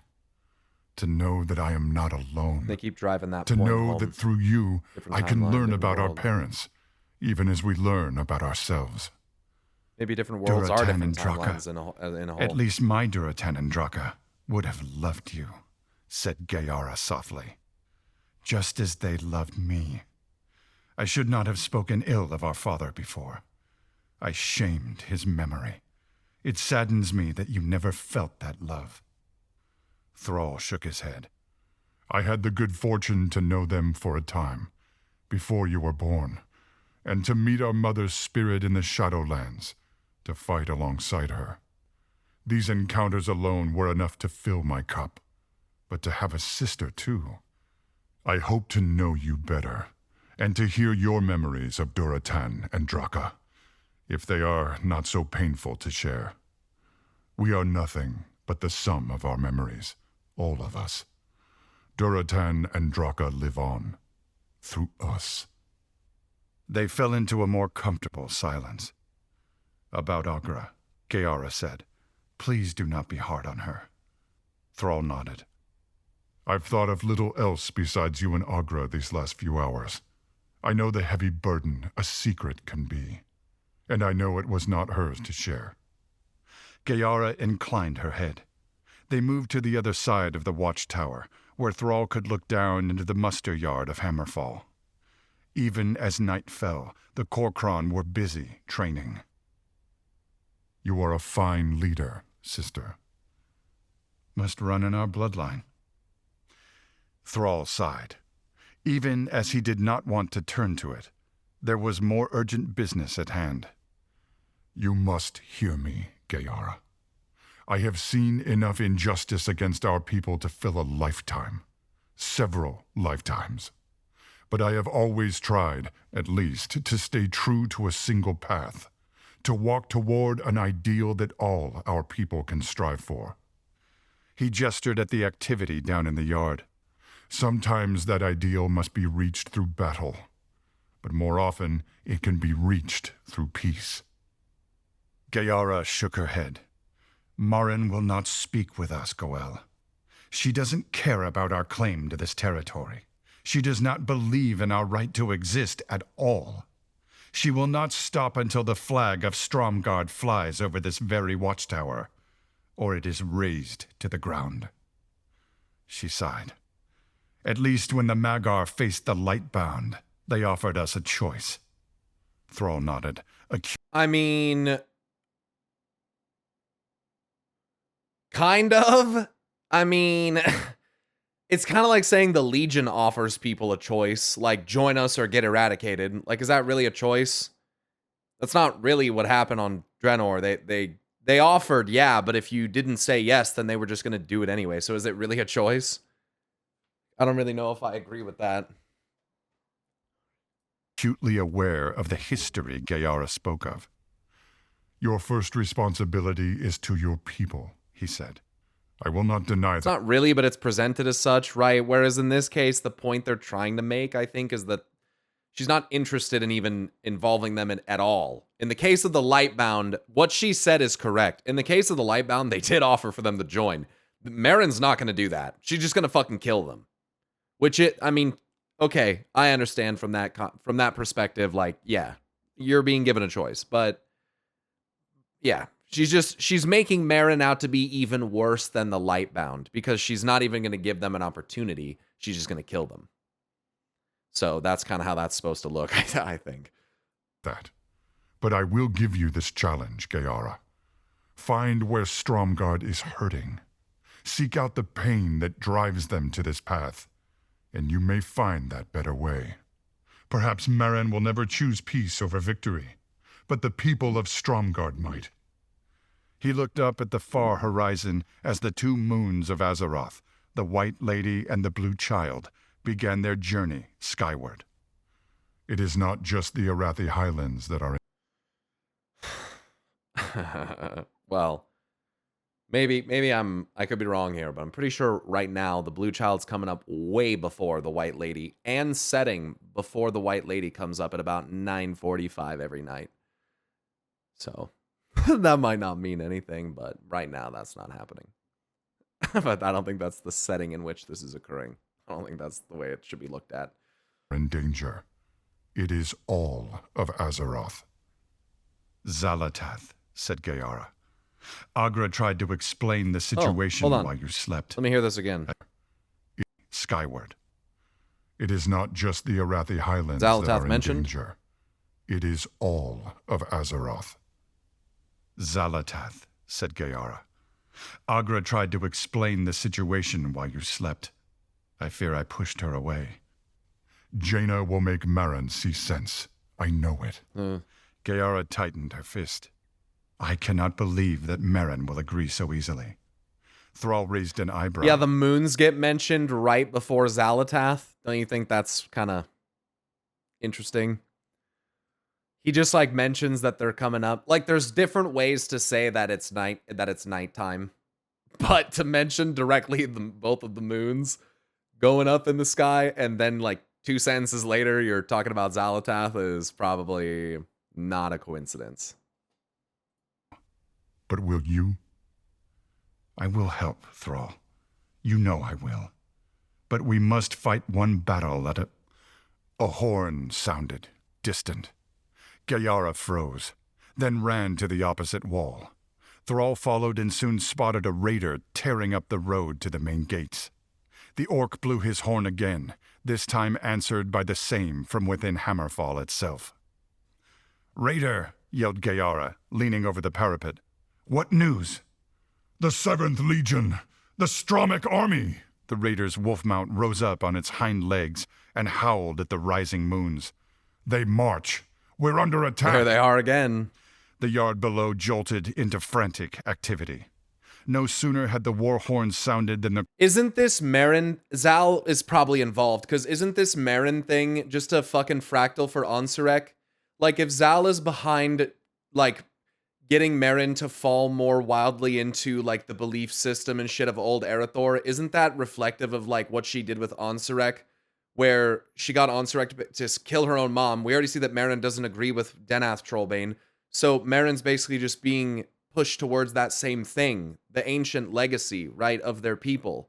The same thing that happened with Ansurek being pushed towards the Black Blood. Because it once made them great, but then they denied it. So in this way, it's reflective. And so I feel that Marin is more than likely being manipulated by Xal'atath. The description after she did the skinning and, like, was standing there, I thought that they were going to describe that she had, like, a shadow, like, lurking behind her or some crazy... I thought they were just going to fucking say it, because that is a very weird description of how she was acting. Like, she almost sounded, like, possessed, like, to a degree. Not, like, literally possessed, but someone who... a little bit mad, you know, a little bit something's not quite right. Korkron and Magar assembled, quickly organizing themselves into companies of raiders. Wasn't it the same with the Dark Iron Dwarf who wielded Xal'atath? Yeah, I believe so, yeah. Turned to where Gayara had stood. And so maybe that says something about Xal'atath. Maybe Xal'atath is kind of repeating to a degree maybe what happened to her. If she's not a Naru, perhaps in some way she is part of an ancient civilization or something that once maybe she was in some way tricked into taking the old ways of power, and it became, you know, she was corrupted or imprisoned or something. Like, I could fuck with that, a kind of a repeating cycle of behavior. Or maybe it's just her specialty of manipulation. I don't know. Taunting people to embrace their darker history and embracing conflict. They always talk of destiny when they're glamored by Xal'atath. Well, and remember what Zal says, that mortals are the most wrathful creatures in existence. That's what she says. And she's definitely manipulating that wrath across the board. A Naru that took on the Black Blood herself. I don't know if it's going to always have to be Black Blood. I think there's other opportunities for different things, I guess, but I don't know. We'll see. War horns sounded, then the Korkron and Magar assembled, quickly organizing themselves into companies of raiders. Wrath as in Elun's wrath? Perhaps in some kind of way. Zal maybe was she's like a knight. Maybe she could be like an OG. If she's not a Naru, maybe she could be like an OG night warrior or something. Who they like tapped into the old ways of Elun, and she became corrupted by the void fully. Perhaps that could happen to Tyrande if Tyrande like succumbed to the. I mean, I guess she was supposed to die, right? Like if she succumbed to the night warrior, she's supposed to like die or something, or be destroyed or some shit. So I just wonder, like maybe Zal's like a former like maybe like OG ass night warrior or something who became like fully void corrupted or something. I don't know. Just throwing out ideas.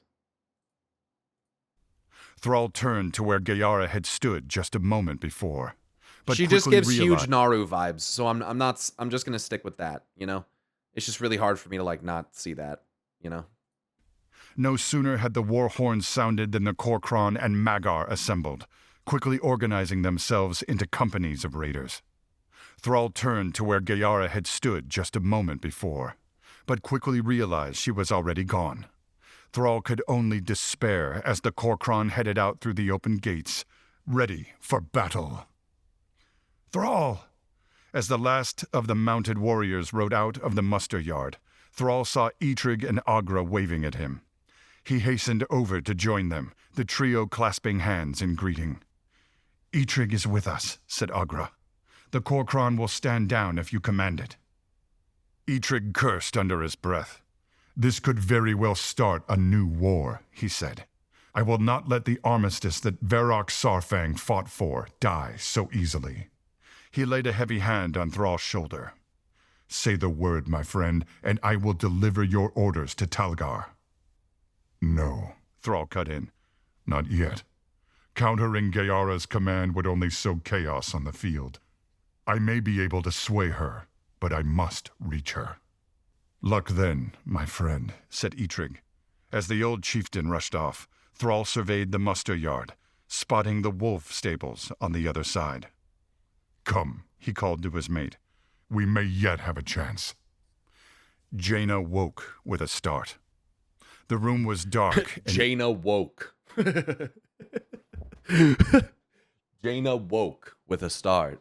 I love it, dude. He's done that twice. Thrall and Jaina now. Eerily quiet. She sat up only for the thundering pain in her head to almost send her back to oblivion. Closing her eyes, she counted to 10, then tried again, slower this time. This seemed to work. She saw she was back in her quarters, but it was now night. She gingerly felt her neck. Zatasia's dart had only just grazed her, but it had been enough to deliver a knockout dose of sleeping poison. Or had it? Because now Jaina was awake, and while it was night, she realized that the effects of the poison had worn off far sooner than Murran had planned. She moved to the window and opened the drapes, revealing a city brightly lit by 2 moons high in the night. A city that was quiet and still. Far too still. While it was reasonable to expect the citizens of Stromgarde... That name still doesn't sound human. Yeah, they haven't overtly made that clear. Zatasia kind of to me sounds potentially more like maybe a troll or something. Something maybe not human. I could get behind that. And that would be, imagine Maren was doing this while conspiring with a troll. That would be, while claiming that she's honoring the legacy of Erethdor. Oh man, could you imagine? If she like didn't even realize? Or an elf is even an option potentially, but troll would be even better because of the troll wars. The Arathi be plotting, man. I don't know. It's probably not. Had retired for the night. There was also no sign of the 7th Legion. Be a human from or Avaloran? Stronic army below. Be interesting. It didn't take Jaina long to realize why. She could hear it, distant but clear. The shouted commands, loud over the clank of plate armor. Yeah, I could see her allying with a high elf to honor old Erethdor. I think there's an irony to doing it the wrong way though, because she didn't live through it, so perhaps she doesn't know like really maybe all the details, or as she might think. You know, maybe I think that would be compelling as well, but I don't think it's likely what I'm saying. The thunder of many steel boots marching beside the trot of heavy horses. And there, coming out from behind the far city wall, ordered rows of flaming torches, carried by troops as they advanced in the night toward the Orcish holdings. Jaina wasted no time. She had to stop Murran before it was too late. Picking up her staff from the floor, Jaina focused her power and teleported out of the room. Atop a crest a few miles from Hammerfall, Thrall swiftly dismounted, ducking down into the shadowed cover of the tall rocks to get a view of the battlefield. He turned at the sound of Agra's mount following up the slope, waving a hand for her to join him in the shelter. On their journey from Hammerfall, they hadn't sighted Gayara at all, though their search had been impeded by both the darkness and the battle itself. Even now, as he and Agra watched the fighting below them, it was all Thrall wished to be able to somehow stop the bloodshed. It wasn't just the warriors who had died needlessly this night. There were civilians too, common folk on both sides who had made the Highlands their home, and who now found themselves in the middle of a pointless, bloody fight. Goel, there! Thrall followed Agra's outstretched hand, and yes, there was Gayara. The Magyar leader, still on her mount, was perhaps half a mile distant, her axe swinging as she fought off one hapless Stromic soldier who dared get too close. As the man fell, Gayara reined in her mount, then disappeared down a hillside. Come, Thrall said. we must get to her. But Agra did not move. You have your mission, she said, but there is more I might do. She pointed down at the battle. I can feel the elements would lend their aid to stopping this violence, even if it means tearing the very earth of the Highlands apart. It is there I must go. Thrall looked wary.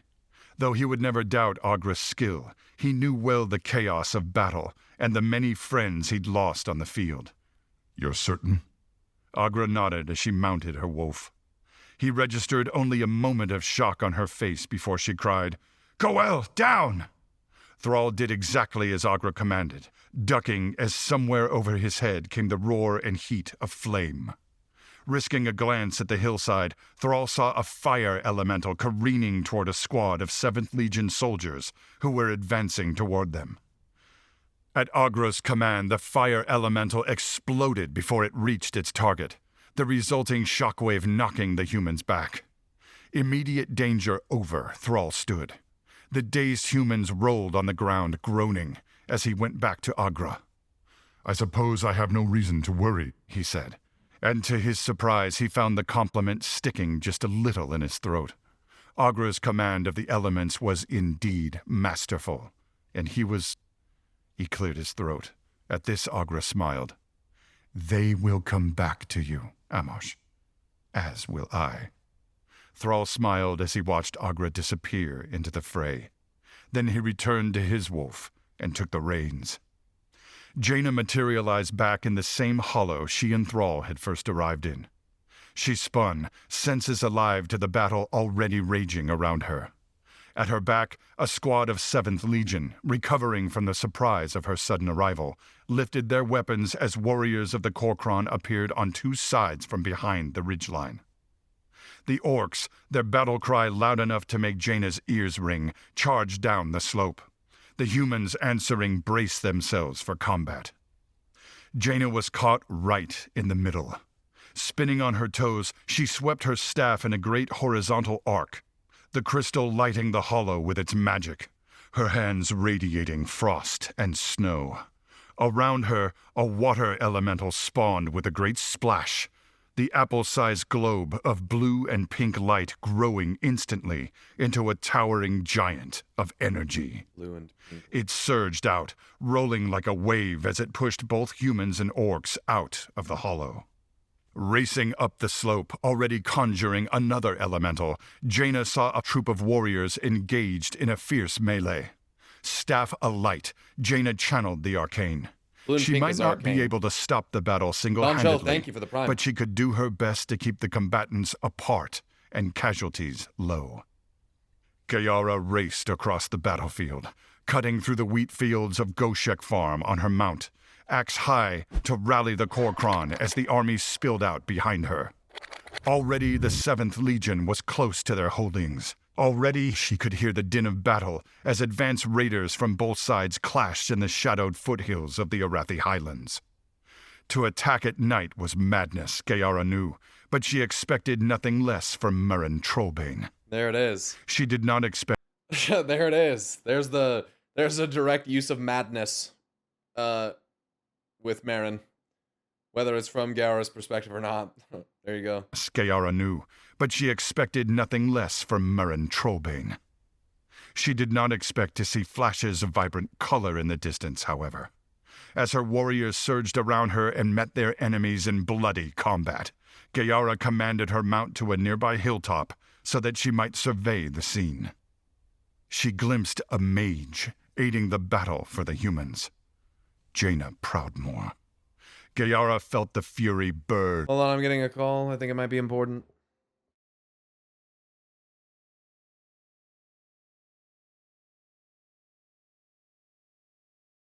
Sorry about that.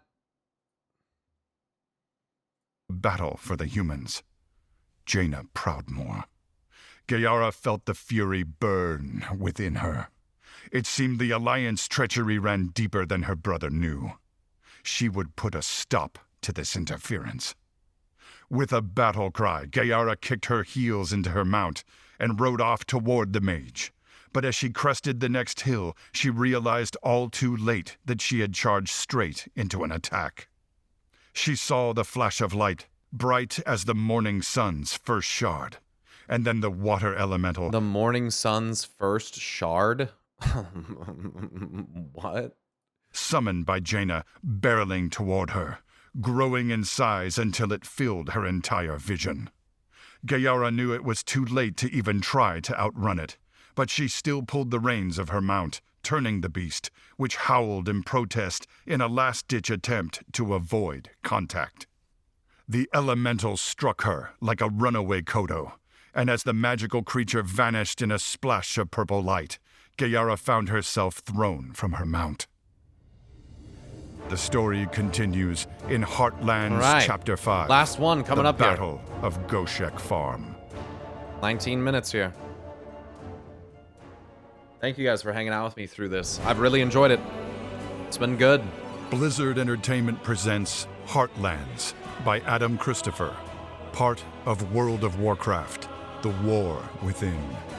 Narrated by Chris Metzen. Chapter 5, The Battle of Goshek Farm. Gayara blinked the spots from her vision and pushed herself to her feet, The picture's sick. shaking her head as she regained her senses. Tumbling down a steep hillside, she'd been fortunate enough to hit something soft, a haystack, at the bottom. She looked around to get her bearings. She was in a farmstead, a human one. It seemed she'd been swept some distance from Goshek to Stromik Holdings. The place was deserted, but Gayara took no chances. She skirted the rocky hillside and headed back toward the sound of fighting, aiming for a large barn that would provide good cover. The night making people a little crazy lately. Yeah, and with the moons rising up, kind of seems like we're drawing towards midnight. Where, let me just say, dude, weird things happen in the dark sometimes. Weird things. Stop! She skidded to a halt as a tiny form leapt out of the structure, right in her path. It was a human, a child, she realized, no more than a dozen years of age, holding a sword that was longer than he was tall, and clearly far more than he could handle. Gayara hissed in disgust. Was Marin so desperate she would conscript children to fight for her? "You will not take our crops," the boy yelled, lifting the unwieldy weapon as best he could. "Mother and father worked hard all season, and the castle collected most of the harvest as tax. We'll starve. I won't let you take them." Gayara took a breath. This child was no soldier. He was protecting the farm, his home. "Little one, I will not hurt you," she said gently. "And I am not here to steal. None of the Maghar are." She walked slowly toward him. The boy stumbled and fell backwards. Abandoning his weapon, he crabbed toward the barn, only to be quickly yanked backward by a pair of hands. "You stay away from us!" Gayara stopped and peered into the barn. There, huddled in the darkness, were people. Many people. Older men and women, children and even babes in arms. Gayara took a step forward, and almost as one, the human shrieked in fear and shrank back before her. There was not a soldier among them. These were regular people, people who had settled the highlands to find peace and good work, following a dream or a promise or perhaps just a chance, trying to make lives for themselves and their families. And now war had come, a fight they hadn't asked for and didn't want. By the way, if Marin is such a fucking sycophant, can you imagine, like, how brainwashed and how insane the Arathi Empire could be? Like, they're literally naming their emperors after the original Thoradin. Like, we saw how she's willing to act in, like, this fervent desire to, like, bring the past back. Like, imagine a whole fucking empire bearing down upon you with that energy. Like, dude, like, it's just a little taste of what's to come, dude. It's, oh man. All they wanted to do was live. At the front stood two men. One was older than the other. Both were lean from a lifetime of hard labor. They held makeshift weapons, a hoe for the older man, a bent pitchfork for the younger, that made Gayara cringe in pity. The older man lifted his chin. He was such a noob. She was like, oh, like, oh God, you got a pitchfork? Get a load of this guy. Like, geez. Ugh. Weapons, a hoe for the older She's man. mother, honestly, queen. No, I get it, dude. I get it. Like, this is awesome. It's good that, I mean, this is good, but it's just funny to me that they have her, that she's cringing. I just think it's funny. A bent pitchfork for the younger, that made Gayara cringe in pity. The way Chris says The it. older man lifted his chin in defiance. I think I might need that as a soundbite. I might need just that word where he says cringe. The younger, that made Gayara cringe in pity. So then I can put that on my soundboard. And then when someone says some dumb shit in chat, I can just press that. And it'll just be Chris Benson saying cringe. That'd be so good. I need that. I need that. I need that. I can come back to this. I can get that. Pity. The older man lifted his chin in defiance, although when he spoke, the trembling fear in his voice was plain. Murren's told us all about you orcs, he said. Bloodthirsty and cruel you are. And starving, said the younger man. Desperate for what we have, right? You'd put us all to the sword and take what is ours for yourself. Gayara felt the energy leave her.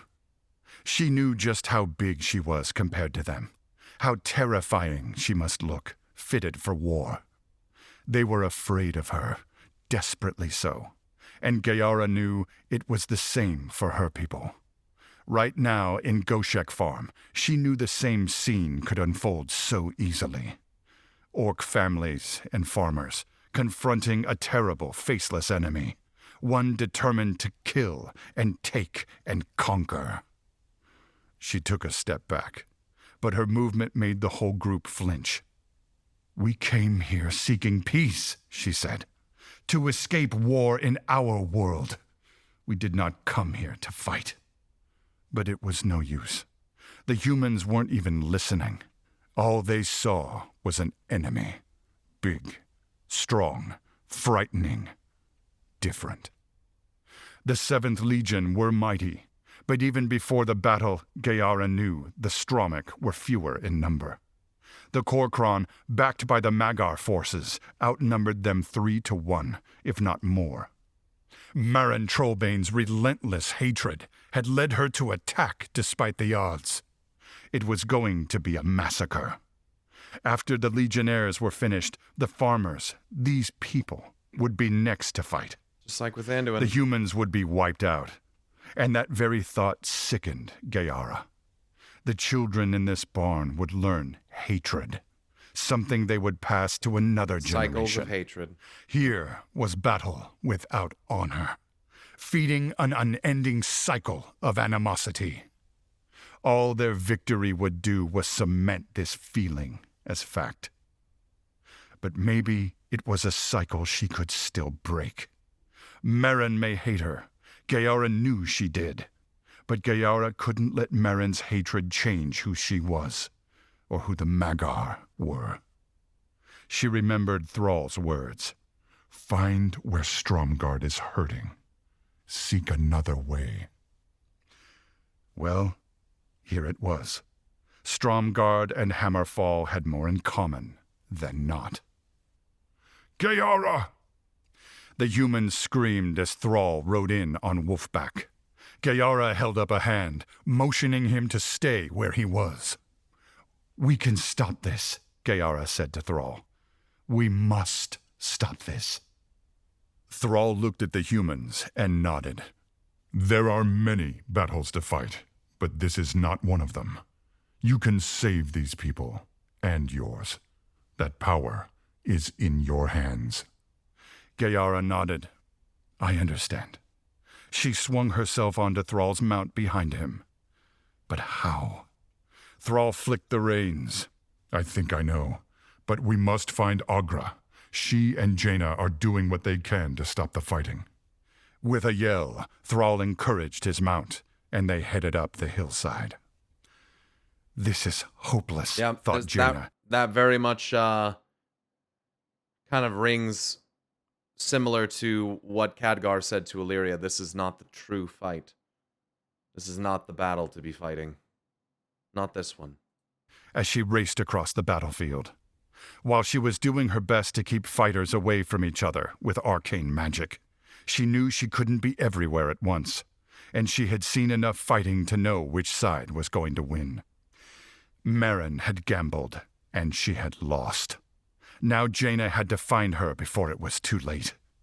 Summoning an arcane familiar beneath her boots, Jaina allowed herself to be lifted high into the air in an attempt to spot Merrin, and she quickly saw that she was very close.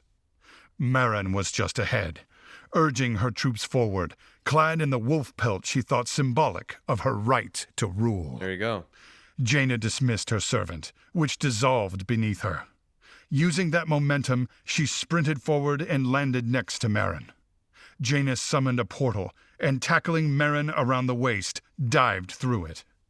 The pair fell out onto a clear patch of ground some distance away, the portal snapping shut behind them. Merrin got to her feet, but Jaina was faster, aiming her staff squarely at the Regent. Is this how the Alliance treats its own, Lord Admiral? Compliance by force? Jaina approached, ready to subdue the Regent if necessary. Open your eyes, Merrin.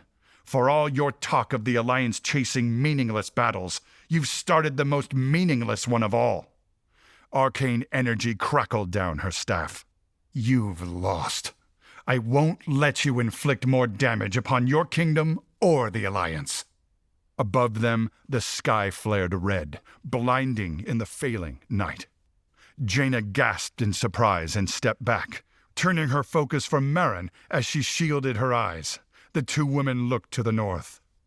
There, from a nearby hilltop, a column of roiling flame shot into the night sky, bright enough to light the entire landscape where Korkron and 7th Legion stood, frozen in battle. All eyes on the figure Jaina could now see illuminated by the rising sun. Gayara. Atop her mount, the Magar leader raised a war horn to her lips. As she blew, the sound reverberating across the battlefield. Jaina could now see two other figures with her, Agra and Thrall. The sound of the war horn faded, and Gayara spoke, her powerful voice echoing against every hill, in every hollow, the undulating landscape of the Arathi Highlands acting as the perfect, natural amplifier. There will be no battle here. There is no honor in this slaughter. The Korkron and Magar will hold. I call upon the 7th Legion and the Stromic army to do the same. Jaina turned to survey the battlefield from her new vantage point. The light of the rising sun stretched its tendrils almost from Hammerfall behind them to Stromgarde on the far horizon. It also illuminated the terrible cost of the fight. Did that not also just, like, relate the sun to, like, fire? A column of fire? Like, hello? That's interesting. She could see bodies strewn and red across light. Yeah, very interesting choice of words throughout this. Yeah. the Highlands, many fallen on both sides, Stromic, Magar, 7th Legion, and Korkron. Stromgarde, hear me, Gayara continued. This land is yours. But Magar, hear me also, for this land is ours too. There is room and riches enough for both our peoples to share, and much to be gained in partnership.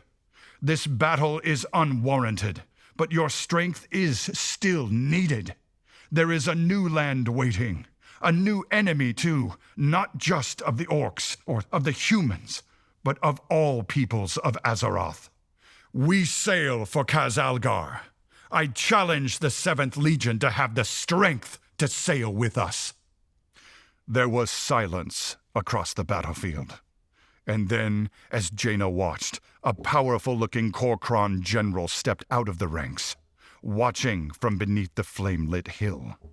From the nearby line of the 7th Legion, a knight commander emerged and walked up to the Orcish general. Jaina held her breath, and then the Kor'kron leader held out his hand. The knight commander paused, then clasped the outstretched hand in his own. "This isn't over," Merrin hissed through clenched teeth, snapping Jaina's attention away from the others. "I follow the will of the people, so long as the blood of Erethdor runs in my veins." That was when another voice cut in. "If you would permit me a word with my regent, Lord Admiral."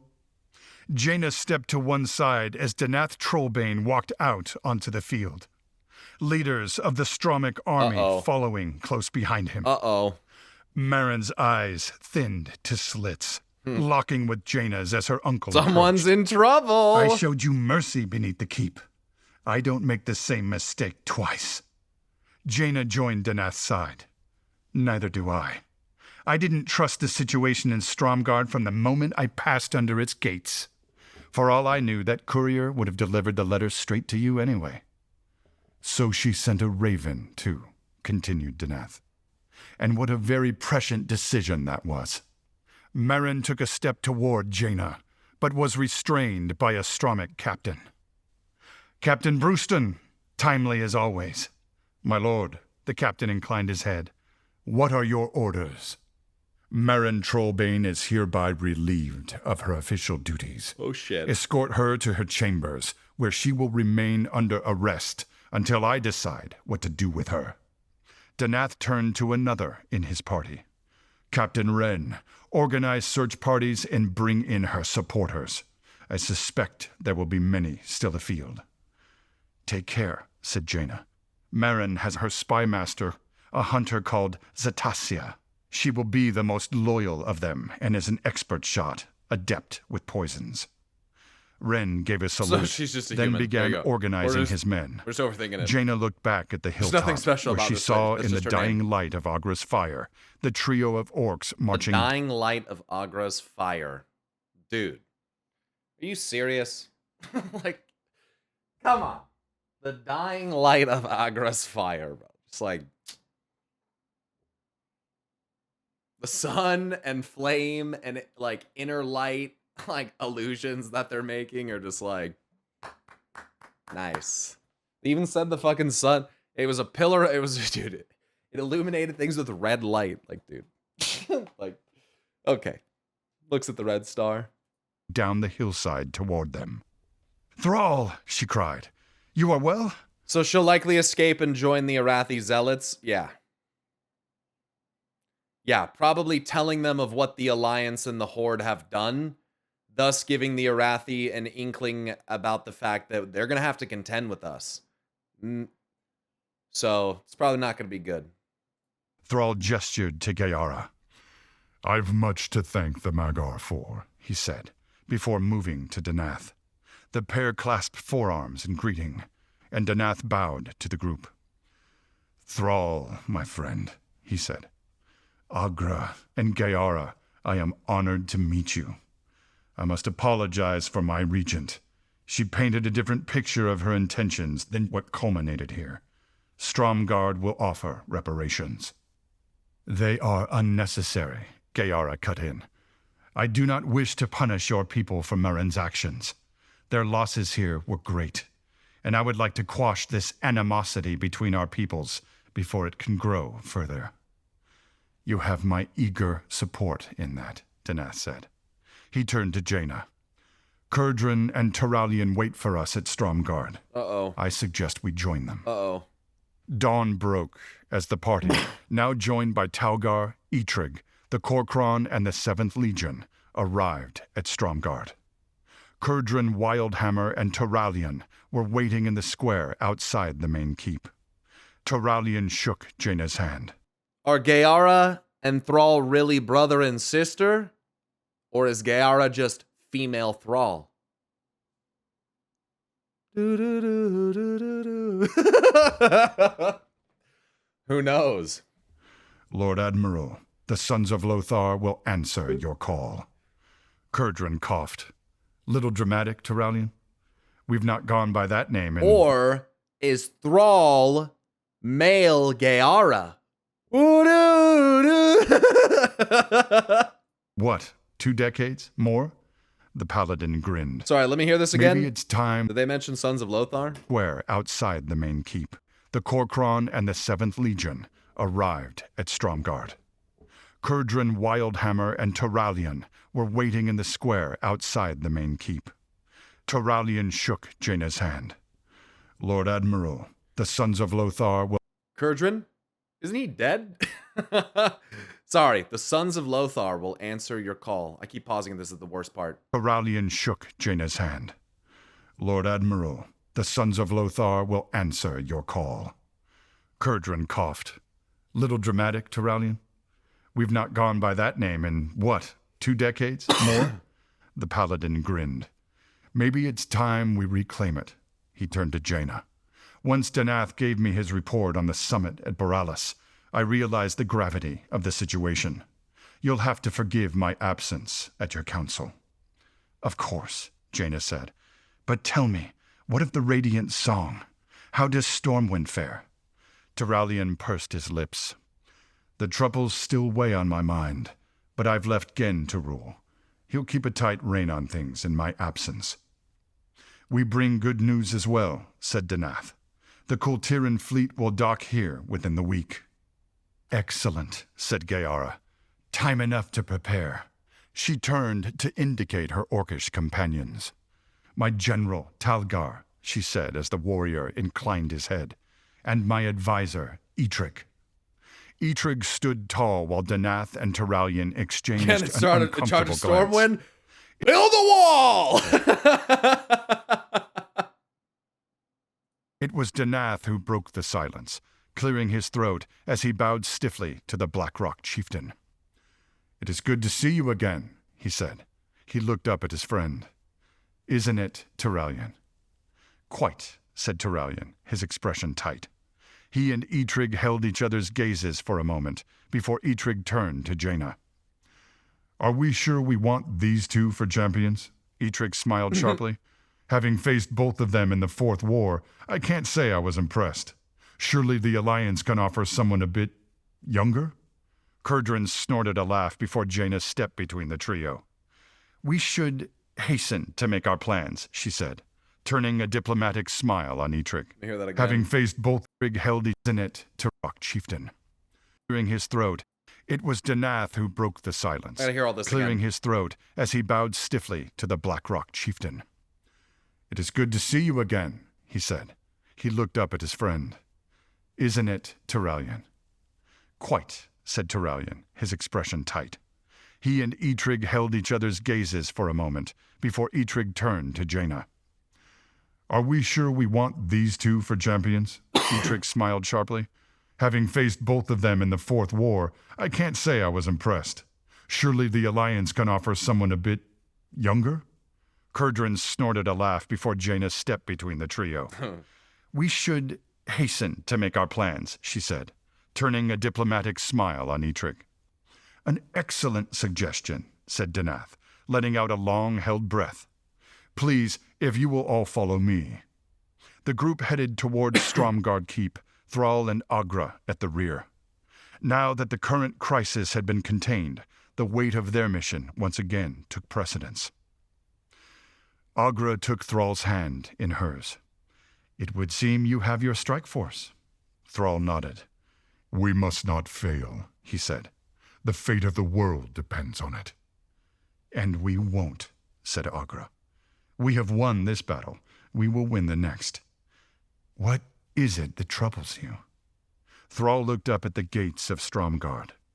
He would not soon forget standing before them, closed against him in hatred as he knelt, dying on the cobbles. Yes, they had succeeded in the end, but at what cost? As they turned their attention to Xalatath and her machinations, what seeds of hatred grew their roots ever deeper in the Arathi soil? What bitter crop remained for Gayara and the Magar to later reap? And this bothered him. Marin was under arrest, yes, but she had supporters, including her spy master who, according to Jaina, had shot both of them and remained at large. A dangerous loose end to leave, but Thrall had to trust that Danath's loyalists would be successful in their hunt, that they could stamp out what had started fermenting here. These old hatreds, thought Thrall. With every victory, they still remain. Perhaps they can one day be solved. Perhaps. Nice. I love what they're doing with Stromguard and the Arathi right now, dude. Who the fuck's this idiot? What kind of shit stream is it recommended to me right here? I like this, dude. I like what they're setting up here. They're already starting to work it in, dude. They're starting to work it all together, dude. I enjoyed that a lot. That was nice.